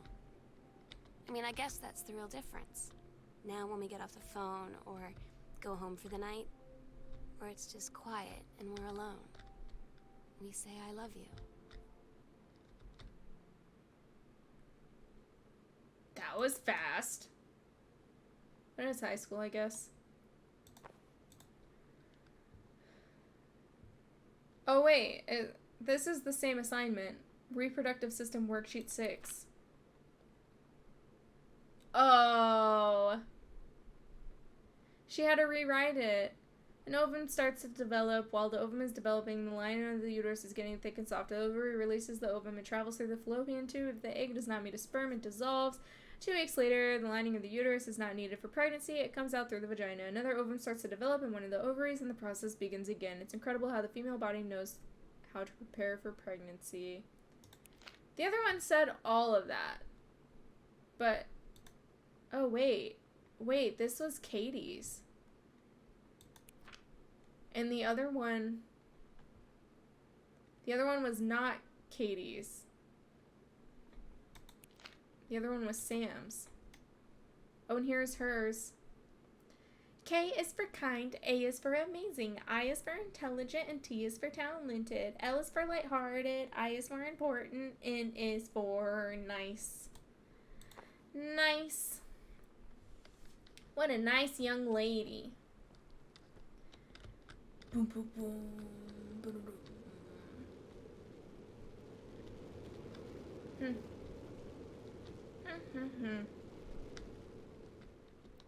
It is so... Did I pass up some kind of lighting system? It's dark in here. That doesn't need no light. January 24, 1995. Dear Samantha, congratulations. I'm pleased to inform you of your admission to the creative writing track at the Reed College Summer Program for Young Scholars for its 1995 session. We believe you have much to contribute to the Reed College community. Based on your portfolio and academic record, I'm also pleased to offer you financial aid to cover 75% of the summer program's tuition and fees. The attached documentation delineates your schedule, optional secondary track choices, and your dormitory assignment. Please remember to submit the attached form if you wish to be eligible for one of the 3 Reed full-time undergraduate scholarships to be awarded to exemplary students at the end of each summer program. We very much look forward to your attendance. Again, congratulations on your admission and best wishes from all of us at Reed College. So she got in, but I highly doubt she went. So stupid sometimes. I was telling Lonnie that I got into my college summer program thing, and I was all making plans like, you should come visit me, stay in my dorm room. But she said, Sam, I ship out on June 6th. I was like, ship out? To the where? army. She said, to basic training. What did you think I was doing all that ROTC stuff for? I guess she's been planning to join the army right after high school since she was like 12. And I guess she's really going to do it. So I was like, after graduation, I'm just never going to see you again? She said, let's just have fun while we can.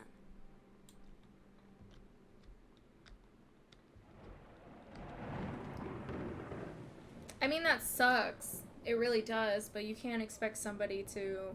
Like, she put all of that work into ROTC. You weren't just gonna expect her to cancel. Something stuck to it. Dear Terrence, thank you for sending along a copy of your newly published book. An author's first published manuscript is a momentous occasion. I read it this afternoon. I certainly recognized my son in the subject matter. An author's work is the externalization of that which he holds dear and that which he fears, and in this respect I believe your work was successful. But the lens through which the personal shone... My light itself is also not helping.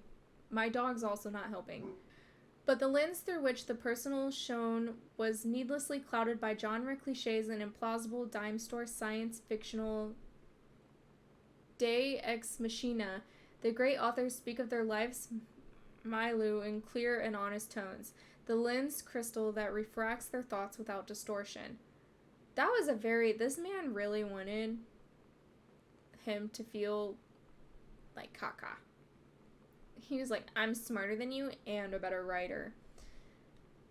I congratulate you on surviving the great ordeal that is publication, and rest assured that readers of your chosen genre will lap up copies hungrily, but I urge you to shed artifice.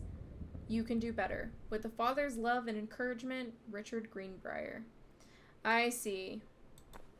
I noticed the name Greenbrier over there for that book, but we hadn't come across Richard yet, so I didn't know how he's related, but it's his father. Okay. Anything secret? Mason's Pharmacy Soda Fountain welcomes Boone County youngsters. The cheeks of Goodfellow High School students were rosy today as each and every last one stepped up to the newly christened soda fountain at Oscar Mason's Pharmacy downtown. Following many months of renovations, including a brand new dispenser to mix fizzy water with any number of flavored syrups and a glass-topped ice cream case, from which to scoop to the heart's delight. Mr. Mason, long a well-loved fixture in Main Street, looked overjoyed to welcome the throng of young people. The first sweet served up to the crowd was a chocolate sundae to Terry Greenbrier, age 8, favorite nephew of Mr. Mason.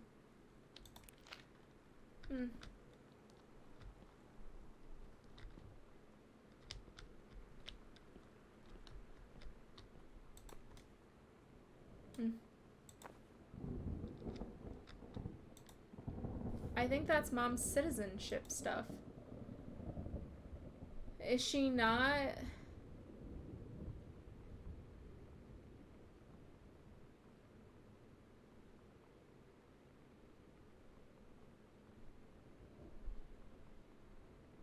I'm trying to see if she wasn't born in America.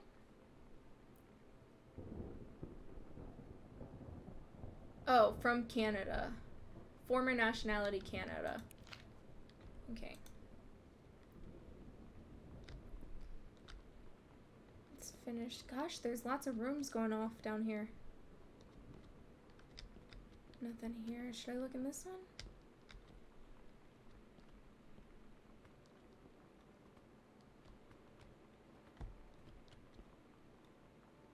Postcard. Why would one of these be down here? Hey Sam, I'm writing to you from Multnomah Falls. I'm here on a stupid class trip, which is stupid because... Oh, it's from Lonnie. Which is stupid because it's March, and I don't know if anyone running this school has been to Oregon, but it's cold and rainy as shit in March. Wish you were here. Oh wait, you are here because I'm writing this to you in the gift shop. Oh shit, here you are. Lonnie. They tell you to stick with the group on field trips, Katie. There's a reason for that. Lonnie and I snuck off on the side paths at Multnomah Falls and got a little lost. Okay, a lot lost. Like, for hours. Right before the bus left, we found a trail and came running down the path, soaked and covered in mud, shouting for the bus not to leave. The school called home. Mom and Dad said, "You didn't get into trouble like this before you met that Lonnie girl." But I don't think they know about us. The kids at school, though, I'm really afraid that's a whole other story. Stick with the group, Katie. Stick with the group. This is just saying that the ice cream shop changed hands to a different gentleman. There's a secret... Ooh, let's check that other room first before we start going into secret bookshelf tunnels. Oh, this is a quaint little room. I quite like it. Oh my gosh. This way has a secret tunnel too. Okay, are we gonna find a cassette? Yolanda De Soto. I almost feel like she was staying down here or something. Oh, is this from Basic?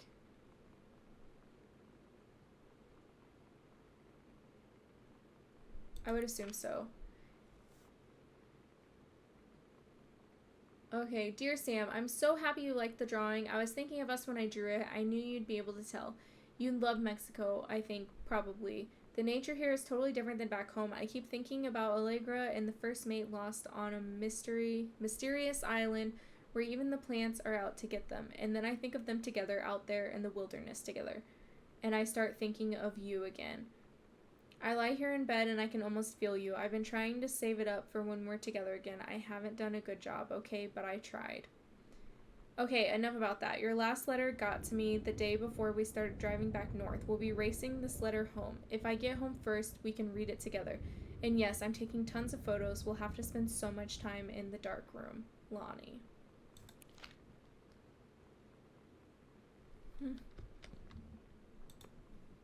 X-ray spec. Is there something? Oh, I thought there was a letter shoved to the side. Look at all that. Girl Scout, the band formerly known as Cub Scouts, set list. Main squeeze. Todd's band lost their singer. Todd said he sucked. Lonnie said he got sick of Todd's shit, and he was complaining about needing a new singer. So Lonnie was like, I can sing. And they were all kind of like, you can? And she was like, probably. But she's been rehearsing with them for like a week now. And I finally got to see them play in Todd's basement today. And she's actually really amazing. I feel so proud when she's on stage. It's incredible being in awe of someone you love. So everybody knows it's like a temporary situation till she ships out in June. But till then, I'm gonna be at every single show. She ordered 2 half-heart pendants with a custom engraving L and S. Okay, let's listen to this tape, because I think this is the one that Lonnie was singing on.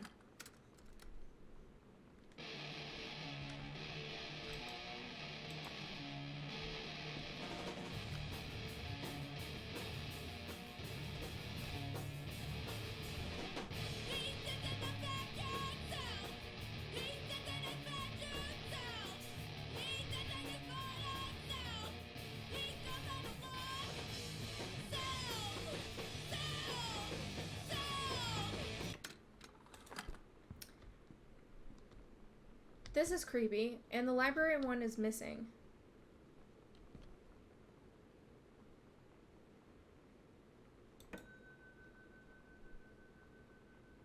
Like, I don't like this.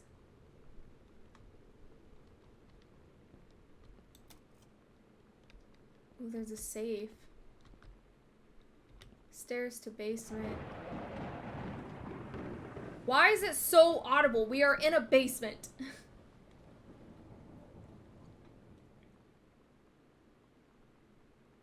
Okay, so this is the door that's still locked. So that leads to the dining, greenhouse, laundry, washroom, kitchen, and pantry. And then outside.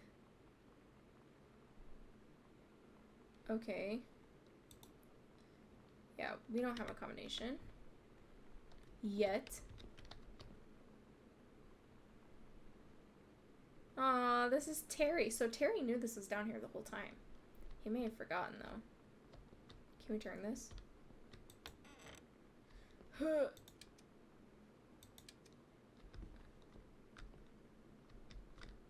no, no, no, no, no, no. Do you think there's anything we need in here? Oh, there's scrap.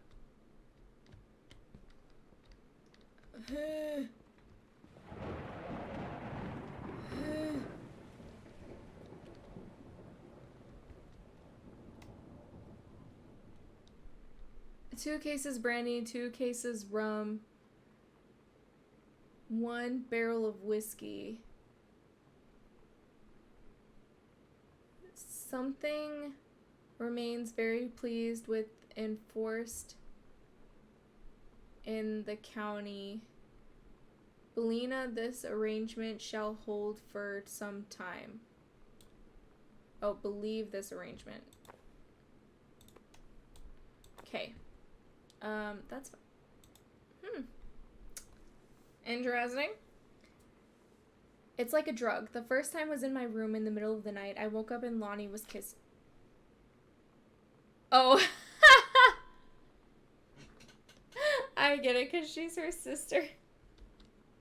That was the perfect spot, too, because I was like, Lonnie was kissing me, and then I was like, nope.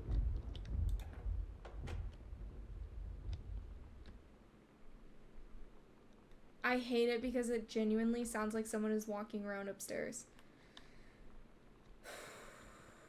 And did I look at that before? What is this? Oh, Mason's Pharmacy. Okay. What's in it? That's not like him, is it? Okay, so we have, you know, this would be, ooh, that made it dark. This would be a cute little story if it wasn't, oh my god, the shadow of that literally made me jump out of my skin. My stomach dropped. The fuck is this?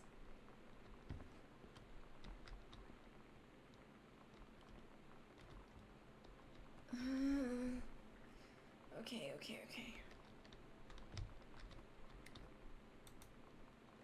Costumes, skeletons, and devil's cheerleaders from the Smells Like Teen Spirit video. One girl dressed as Jackie Kennedy.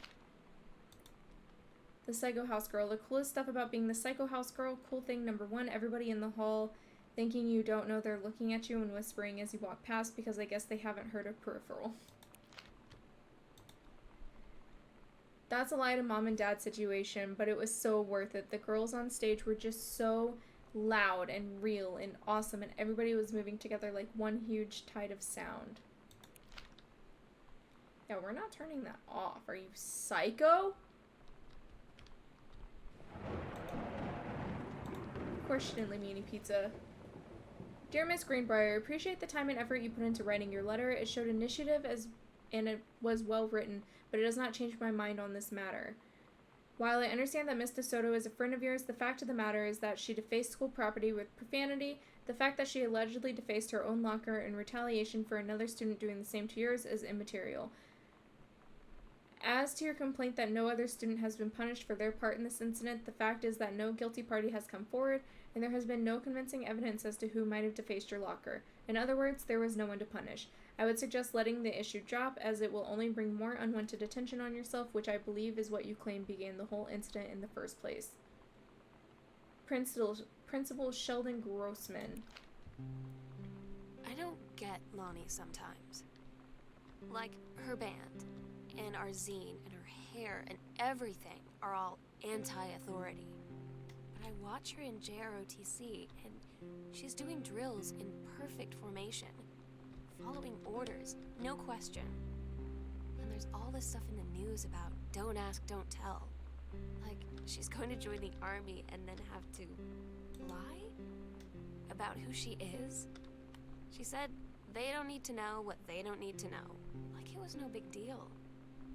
This from the girl who trashed her locker to, like, defend my honor. I've learned when to stop arguing, though. I don't think Lonnie even gets Lonnie sometimes. Girl justice now.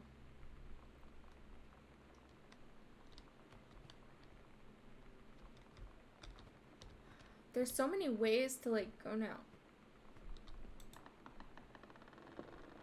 What does this lead to? Have we even... Where are we?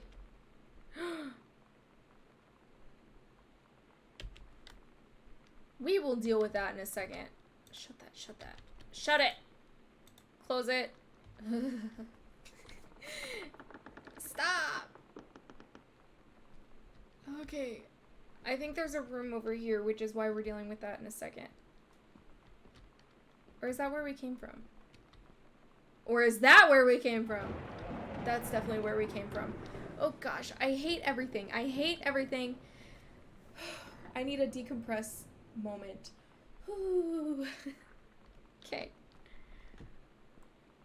Let's go this way for a second. I thought there was something on the floor, like a symbol.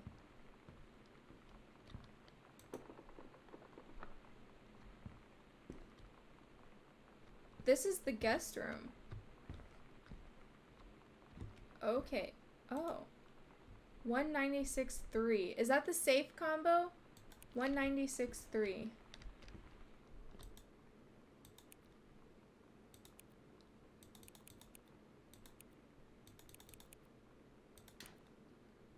It is. Hydrogen peroxide.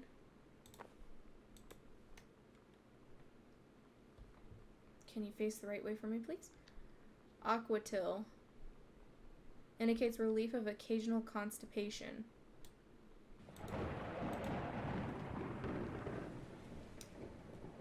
From Mary Greenbrier. He put... Oh, she put return to sender. Now, how in the heck am I supposed to read that? No, put that back. We have to at least attempt this. Dear sister, I write what shall be my last appeal to go unanswered, one way or the other. I feel a prisoner as on an island with no jailer, no human soul for consume? Only my one mind examining itself, endlessly searching for relief. In the years since transgression, I have sought no absolution, only something forgiveness. In good faith, I have removed myself from all temptation, sacrificed to prove my commitment. However, I can imagine somebody mother's passing. This is so difficult to read. I have yearned for nothing more than the acknowledgement of my own kin, to be treated as human again, to breathe the air of human spirit once more. By grace, even a wretch like me could be saved, but I do not expect it. If no response is received, I shall henceforth accept my sentence, and one day simply cease to be. With a brother's love always, Oscar. So, I mean, yeah, he was oil of clove. He was an alcoholic. I wonder if there was alcohol in these? Solution of morphine.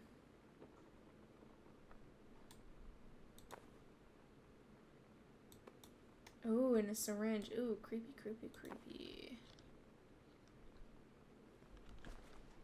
I must say, you should not be allowed to just put into games the sound of people trying to open doors.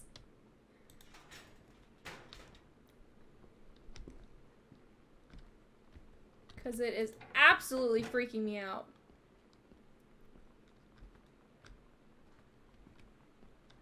And I hate this hallway. This hallway in particular, I hate. Okay, let's go. Not there. To the other one.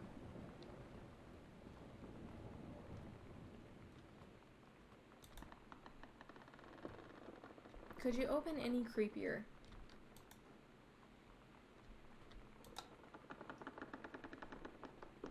Do not! Don't even start doing none of that, alright? Nobody's coming here. They're coming to get me. They're coming to get me. Okay, this is back to the foyer. It's exactly where I thought it was. Let's reclose that. Look, secret note, secret note. Why won't it let me grab it? Examine slip. Jan Greenbrier, shampoo, set, color, perm, manicure. Oh, she went to the salon. Makes sense because she's trying to look hot for her new boo thing. Espanol. Offer of promotion. Dear Head Conservationist Greenbrier, due to your exemplary management of Flintlock prescribed burn operation last year and the service's need for experienced personnel to direct regional operations, we would like to offer you the position of Regional Conservation Management Director, responsible for operations throughout northwestern Oregon. Your assistance would be sought to fill your previous position on site at the Flintlock National Forest. Your new posting would be at the Regional Management Building located at 128 Bullhorn Road, which should be more convenient for your daily commute. Please respond as soon as possible regarding your decision. We very much look forward to your reply. Well, that's good, because didn't it say that she was literally driving over an hour to try and get to work? A little pricey for the salon, but how much did it even say in total? I already don't remember. Oh, that's actually not pricey for the salon at all. She even got a perm. What's surprising to me is that the perm is more expensive than the color. And a manicure was only $15? Dang. But I mean, I guess, like, when did it say this was? The 90s? I think it's like 1995 right now. Okay. Hi, Lonnie. Sorry my mom was such a bitch last night. Ooh. She's hardly ever around since her forest is like an hour away, and then when she is home, she takes it out on you, like, because you're not a member of the family. She knows you won't call her on it, and I'm sorry. It's okay. I know she's just jealous of our cool and freewheeling lifestyles. I feel sorry for you. I'm lucky my mom lives in Florida. You have to have a mom every day. Yeah, I know. Well, there are a couple of teenagers. They're like 17, okay? Sorry, I didn't mean to bring up the mom thing like that. I know, I shouldn't complain. No, I'm being serious. My mom is a psycho Christian, and her new husband, Don, is a complete tool. Living in Florida with him is her eternal punishment in my mind. So you wouldn't rather live with your mom in Florida? Oh, that's a no. I was like, what the heck is this?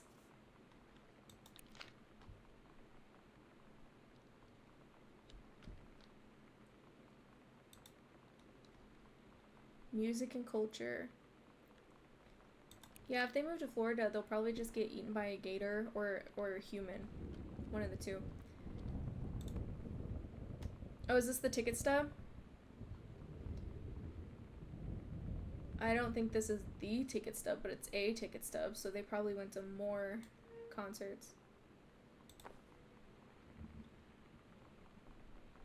Come on now. That was a definite creaking.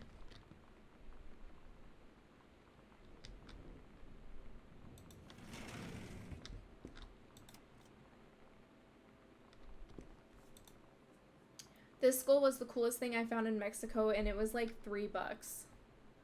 I love it. Merry Christmas. Miss you. That was the one on the shelf, so at least our family let us put it up on the shelf, I guess.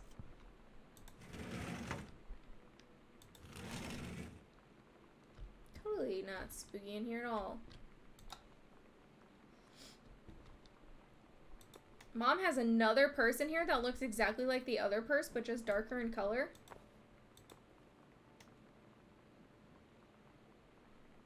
Take care of our forest. Hi, Jan. I got 2 tickets for EWF on Thursday, but my girlfriend said she doesn't want to go. Her taste in music rears its ugly head again. So that leaves me with an extra ticket that I thought you might be interested in. More fun than clearing brush in the freezing rain, right? Rick. Dirty Rick.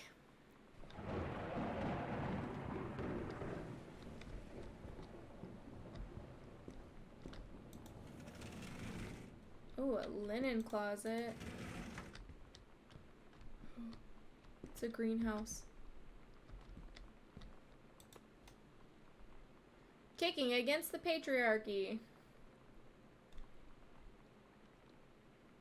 Oh, this is the same one we looked at earlier. Samantha Greenbrier referred to principal's office, distributing inappropriate materials in school grounds. Phone call to students' parents, out of school suspension. For this, I assume? Sam, since you refused to hear us out this afternoon, your mother and I are putting this in writing so that we are absolutely clear. You are grounded for the rest of the month from social and telephone privileges and from using your car for any time except going to and from school. We understand what you are going through, but we can't allow you to continue with this kind of behavior at school. And clearly, once your privileges are reinstated, we can't allow you to have your bedroom door closed while Lonnie is at the house. This is the last word on the matter. Get back on course so this won't have to happen again. Do they know? I had an interesting talk with Mom and Dad tonight. One you were never gonna need to have. I mean, you've known, right? I've known. I've known since, like, She-Ra. Mom and Dad didn't, I guess. But they saw the zine and the stuff on the locker, and they were like, is there something we should know about you and Lonnie? And so here's the thing. I was prepared for them to be mad, or disappointed, or start crying, or something. But they were just in denial. You're too young to know what you want. You and Lonnie are just good friends. You just haven't met the right boy. It's a phase. That's what I didn't see coming. That they wouldn't even respect me enough to believe me. Well, joke's on them, because they're in for one very long phase.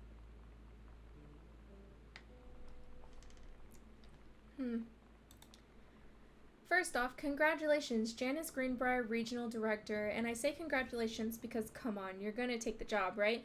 What are you waiting for, an engraved invitation? Call them back. But in the meantime, let's discuss this little outing you had with our favorite flannel-clad hunk. What a blast, but you sound like you're reading a lot into an innocent night out. You're sure there's something there? You said he has an out-of-town girlfriend. You're sure they're not serious? Okay, so we have to figure out when we'll see each other next, in person. Enough with the letters. I owe you a congratulatory margarita, boss lady, soon. Love, Carol. Oh, Carol, I don't think she was reading into it too much at all. Okay, let's read this. Hi, Mom, Dad, and Sam. The Vatican is weird. As you can see, the Catholic Church still has a lot of money left over from the Middle Ages. I've gotten to see all of the art, including the Sistine Chapel ceiling and the sculptures by Michelangelo, Donatello, and the rest of the Ninja Turtles. Mom, we'll have to come back together. I would love to be here with someone who really appreciates the history behind everything. Also, Sam, they have various relics, as in pieces of important dead people, so you should probably come too. Next stop, Barcelona. Calm down, Dad. I won't get gored by a bull, probably. Love, Katie.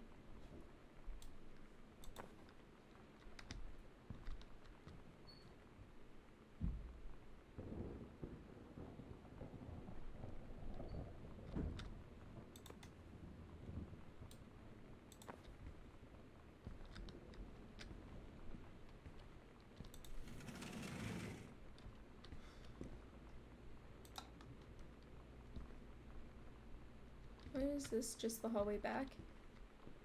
I think, yeah. Windows. Okay. Time for the kitchen. Mr. and Mrs. Jonathan Blair request the honor of your presence at the marriage of their daughter, Helen Margaret, to Mr. Richard Morris. That's Rick. Sunday, the 4th of June, 1995. 4:30 in the afternoon. What's the date today? I know it's 1995, and I thought it was also June 1995. Is it tonight? Can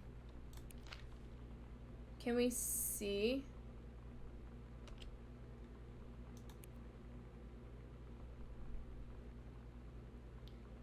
Oh, June 6th was our flight back here, so today's at least the 6th. That means that the wedding just happened, though. Working at Crown Burger on Bethel Road, Monday, Wednesday, Thursday, Friday. Saturday. Dang! Monday, Wednesday, Thursday, Friday, and Saturday?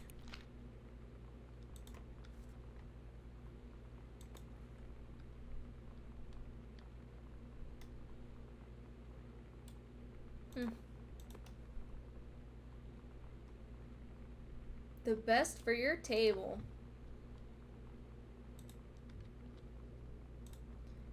I don't really want to pick up all these food items, but I thought maybe there might be something hidden for us.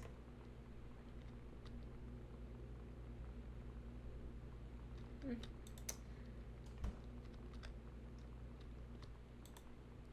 Samantha and Daniel were in the woods one day. Oh, is that Danny? It was sunny and they were on an adventure, but they went to the bad part of the woods and it got dark. Daniel said, "Are you scared?" So Samantha said, "No. Are you?" They laughed and went more into the bad part. Then they went to a part that was never there before. And there was a ship, a pirate ship, on on an ocean. Samantha said, "I'll be the captain and you be the first mate." Daniel said, "I'm captain," and they went on the pirate ship. Oh, aye, captain, and they went on the pirate ship and started sailing away. So, yeah, just what I thought. So Daniel was her original first mate, and then she changed Daniel into a woman to create Lonnie as her first mate. Daniel finally came over to get his game. I'd been dreading it. But he brought this story with him that I wrote when we were little. I started reading it, and then there I was, crying at the kitchen table. He asked what was wrong, and I was thinking about how we used to be friends, how much I'd taken for granted. But instead, I told him about school, and Dad, and Lonnie. And then how sorry I was that I wasn't his friend anymore. He gave me a hug and said it was going to be okay. For some reason, I almost believed him. Hmm.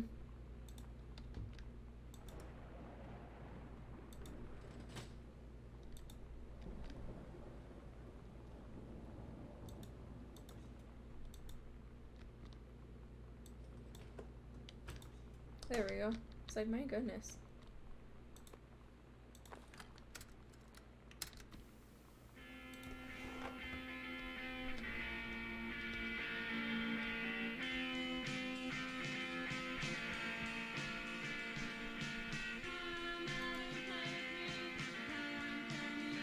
Dear Regional Conservation Director Greenbrier, having received your formal acceptance letter, I write to congratulate you on your new position as Regional Conservation Director of the State Forestry Service.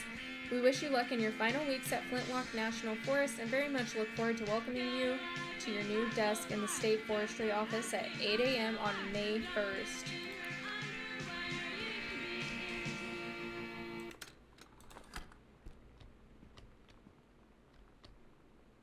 Can't read that. Just some mugs and stuff.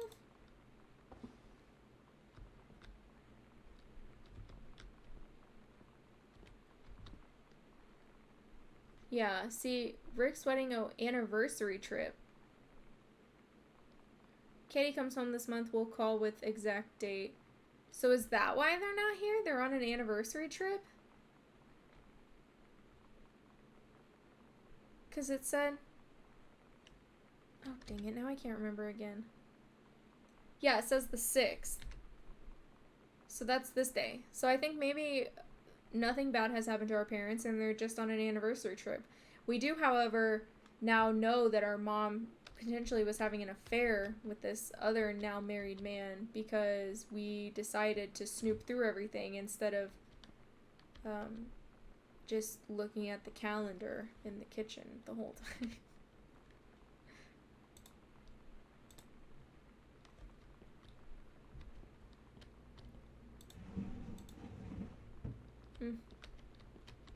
I thought there was a note under it, but it's just the hole. Why is everything, like, broken, though?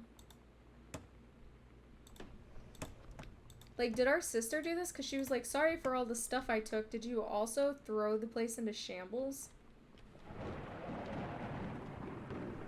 Excuse me?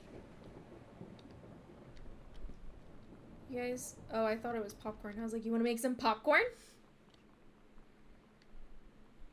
Okay, so there's nothing really in here either.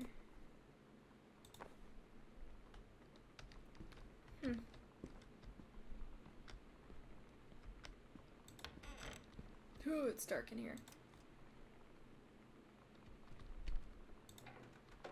A lot of paint.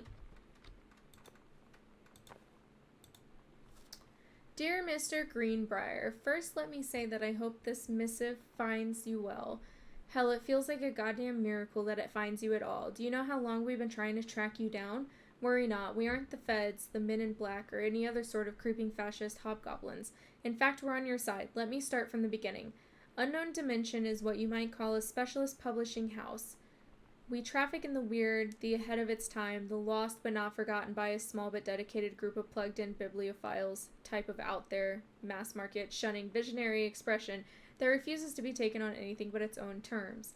We've had an unparalleled ruin since our inception 4 years ago, unearthing and reviving Christ or zombie, like timeless works such as N.N. Bestman's Message of the Snake Man, It's Inside Me, by Jens Keller, and Emil Krieger's off-band Venusian Flesh Traders.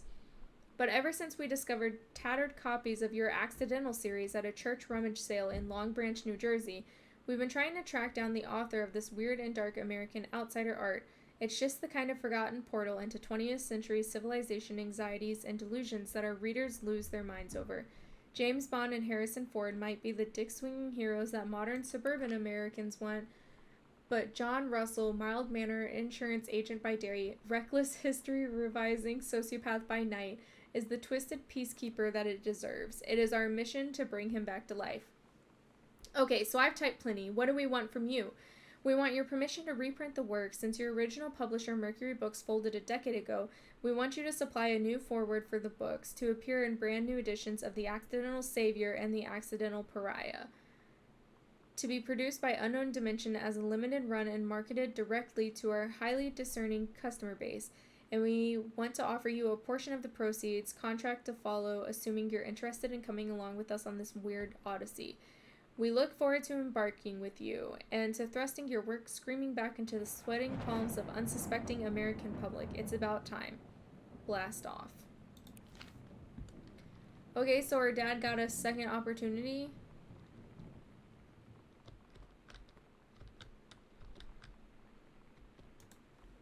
Sam, your mother and I will be away for a long weekend celebrating our anniversary, June 3rd through 7th. We will be camping in the gorge, but we will give you a call on the way home. Sorry, the kitchen is still mid-renovation. Never trust a contractor. $40 is on the table to order pizza while we're gone. Be good. Okay. Is this the army hat? ROTC hat? I asked Lonnie what she had to do to get ready to ship out for basic training. She said, not a lot, really. You're not allowed to bring anything with you. You have no possessions, no contact with the outside world while you're in basic. You just train hard every day, and then you deploy from there. So, they'll just send her away. To who knows where. The other side of the country. The other side of the world. My mind, can't process it. She's really going to be gone.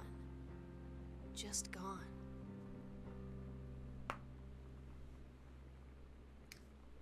Lonnie, my parents are leaving town, so we'll have the run of the whole house till you leave.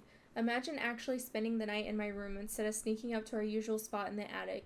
Not that the attic doesn't have its musty allure, but my bedroom is warmer. Sam, we should defile your parents' bed while they're gone. That'll show them. Lonnie, you are gross. Never change. That's very gross. Okay, can't open that. We did these, right? Those secret things. Why is that? Oh, we still have to go to the...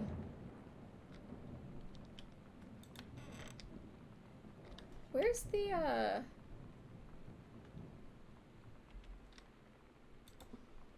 Oh, not that.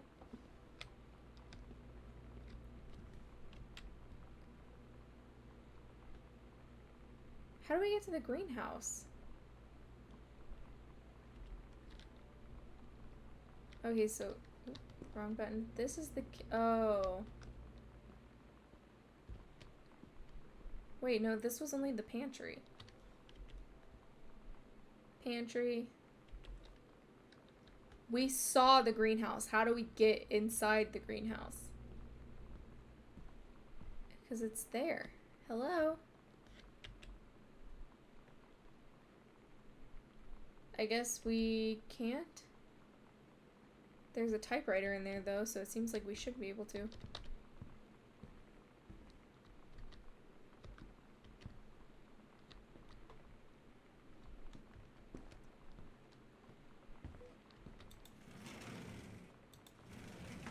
Okay.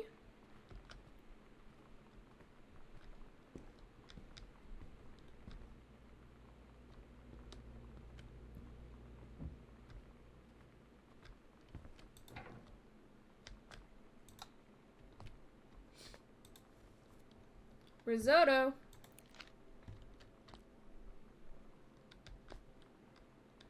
Nothing in here?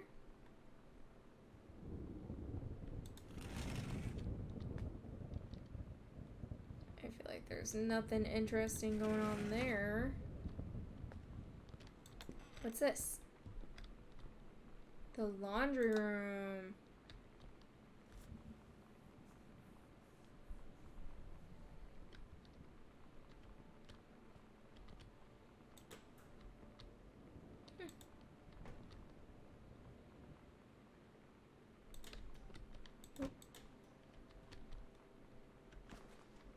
Pair of pants. Oh, there's a note in the pocket. Sam, I wish I knew how to explain it better. The army is this thing I grew up with. It's part of me. My dad's army friends are like family. I've always known it was where I'd end up. I never thought of it any other way. I wish things could be different. Maybe someday when I'm settled at a base and you're done with college and you're a famous writer and I can rebuild a tank engine with my eyes closed, things will be different and we can be together. Until then, Lonnie.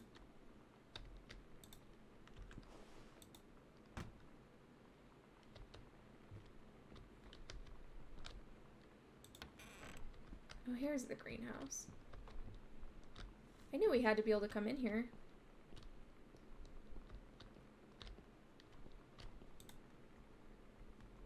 From the pen of Terrence. Dear Kaz, I can't tell you what a joy it is to see John Russell back in print. Thank you very much for sending along copies of the new editions. The cover art is really something. I know you said that Unknown Dimension isn't in the business of printing new material, but this revived interest in my work has brought on a wave of inspiration, resulting in a manuscript that completes John Russell's journey, which I think you may find intriguing. It is reflective and introspective without forgetting the excitement and weirdness that Unknown Dimension readers expect.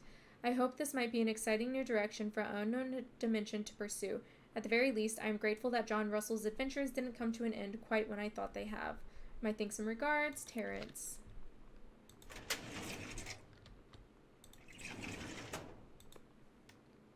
The Accidental Human. Oh, there was a crumpled manuscript before that we never picked up. Strong Pines, a couples counseling retreat. I think this is what they're really doing. June 3rd through 7th, booked.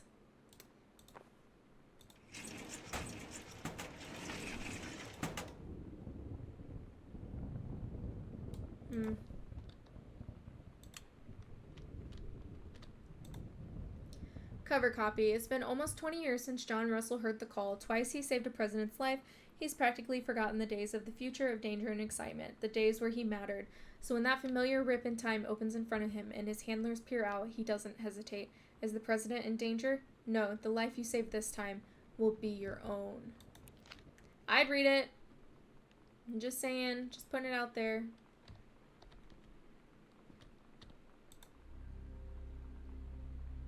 Midnight, June 5th, final preparations are complete. There's a door that goes under the stairs. Where will do it? We agreed our last night together would be our happiest ever, and we'd forget tomorrow was going to come at all. It worked for a while. We had a good time seeing Oscar off, then ran up to the attic to look through our photos, to find one for Lonnie to take with her. And looking at them, I realized they were all in the past. And there wouldn't be any more. I didn't know what I was going to do. And I cried. And she held me. She said she knew it was hard, but life would move on. I said I didn't want my life to keep moving without her. That's when she cried too. I was so exhausted. I must have fallen asleep like that, in her arms. In the morning, I woke up, and I was finally alone. Dang. Hi, Mom, Dad, and Sam. I've had a wonderful time on the beaches of Barcelona. Dad and Sam, I think you would like the Gaudi architecture. I loved it when I went to Barcelona. It's from a strange alien world. I'm headed to my final destination, Amsterdam. For how long? That depends. I'm running low on money. I'll look for a cheap standby ticket and call you when I'm headed home. Sorry for the short notice. Can't wait to see you all again. It'll be good to be home. Love, Katie. Booted out, a going away show for Lonnie D, Girl Scout. Last show ever. Lonnie had her going away show with her band tonight. She's so incredible on stage.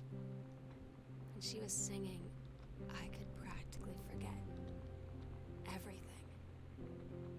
That we only had 48 hours left. That I don't know what comes next. That I can't live without her. Then she dedicated the last song to me. I couldn't take it. I was out on the curb in the alley, sobbing till my ribs hurt.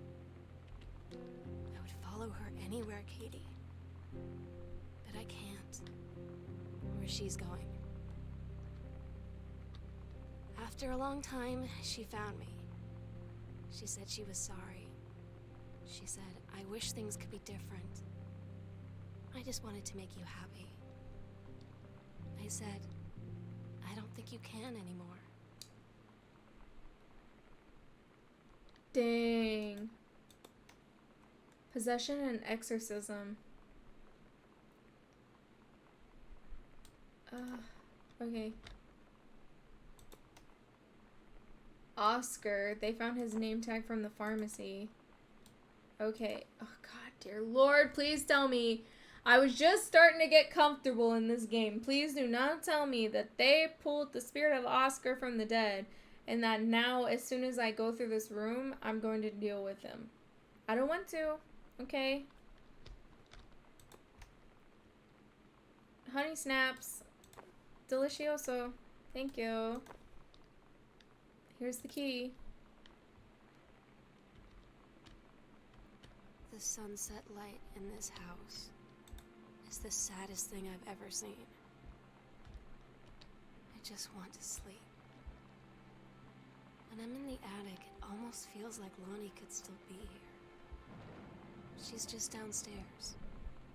I'm just waiting to hear her pull down the hatch and come running up.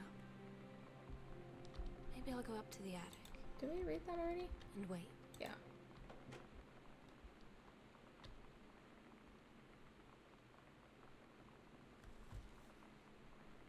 Okay, guys. I'm gonna throw it out there. I think we all know what we're gonna find when we go up into this attic. I hope we don't. I hope we don't. But I'm getting some vibes, and I think we know what we're gonna find when we open this attic. That is the most of a warning I'm gonna be able to give out to you.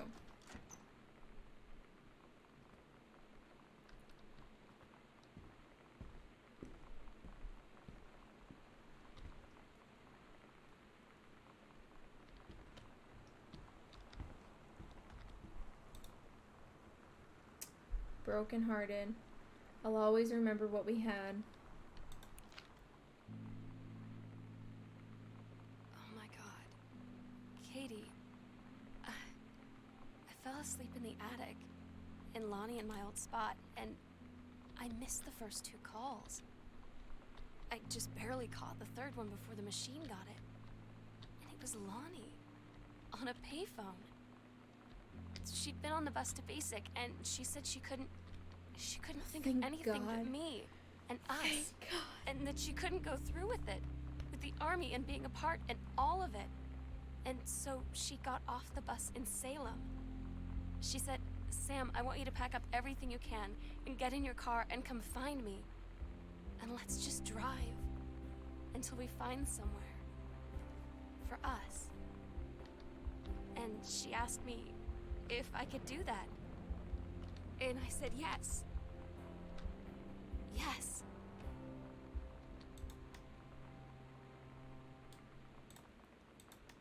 Okay, so I've never been happier to be wrong in my life. Okay.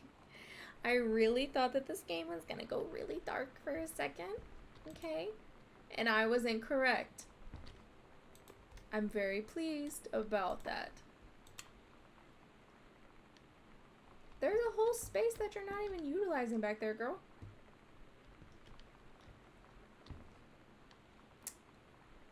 Chipped black nail polish classic.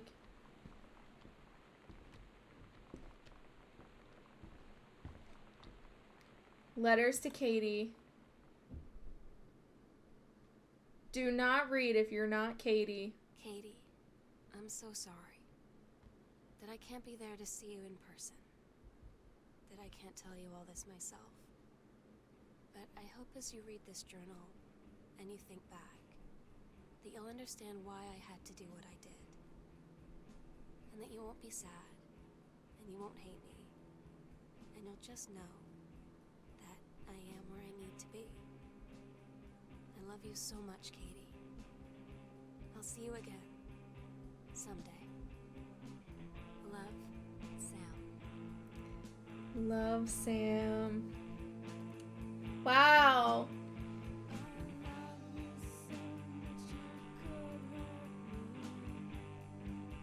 By the Fulbright Company.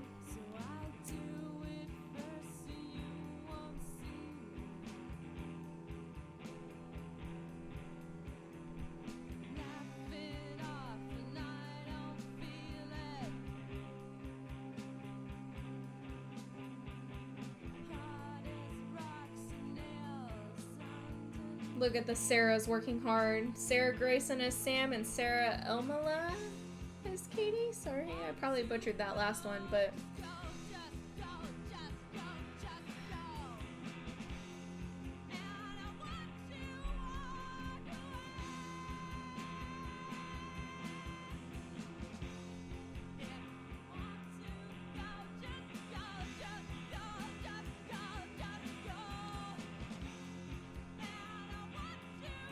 that was pretty good.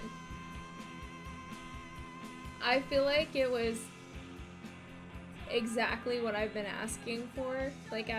Because I said multiple times during this that I don't do spooky. Okay, however, I would like to dabble in a little bit of spooky. So that was perfect to me in terms of... You probably can't hear me over this music.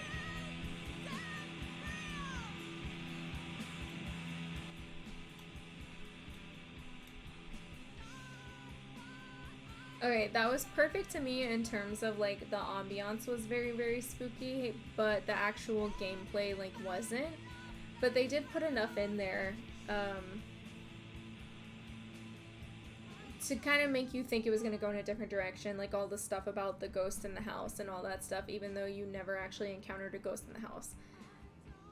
I really, really appreciate that from the game, because I believe, like, I have a whole list of games that I have in my library to play over, like, September and October especially.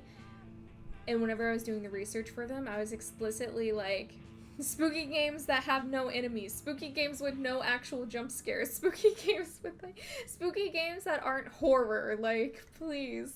Like, I wanted to have the environmental aesthetic of being spooky without actually scaring the bejesus out of me. If you guys watched my Dave play through it all, you know that even just a little fish that's not going to attack me at all can scare me. So, no, this perfectly hit that genre to me. So if you feel the same way about that kind of stuff, then play this game because it was great. The weather outside, the fact that it was thunderstorming, like, really made me feel like I could hear people walking through the house, or the doors were creaking open, or people were, trying to open doors, or tapping on the window and all this stuff. Like, it fully had me immersed into, oh my gosh, something's gonna get me, something, I'm gonna turn around and something's gonna be there, something's gonna be there. And then it never was. And there wasn't even anything spooky in the entire game. But because they kept mentioning the ghost of Oscar, I was like, oh, great. And then we saw the whole pentagram set up and whatnot, and I was like, oh my gosh, there's a spirit in this house. Like, I'm going to die. But no, that was so great. That was so great. So, our family, where did they go? Our mom had an affair. Our dad was kind of, classic author storyline where he's like sad, depressed. The only thing that was missing was him being an alcoholic. But of course, great uncle Oscar had that going for him, so he took the alcoholic trope. So our dad was a failing author, so he was just obsessed with his books and his conspiracies for his book. Our mom was having an affair, so they decided that they needed to go to marriage counseling, which honestly, a great decision for them.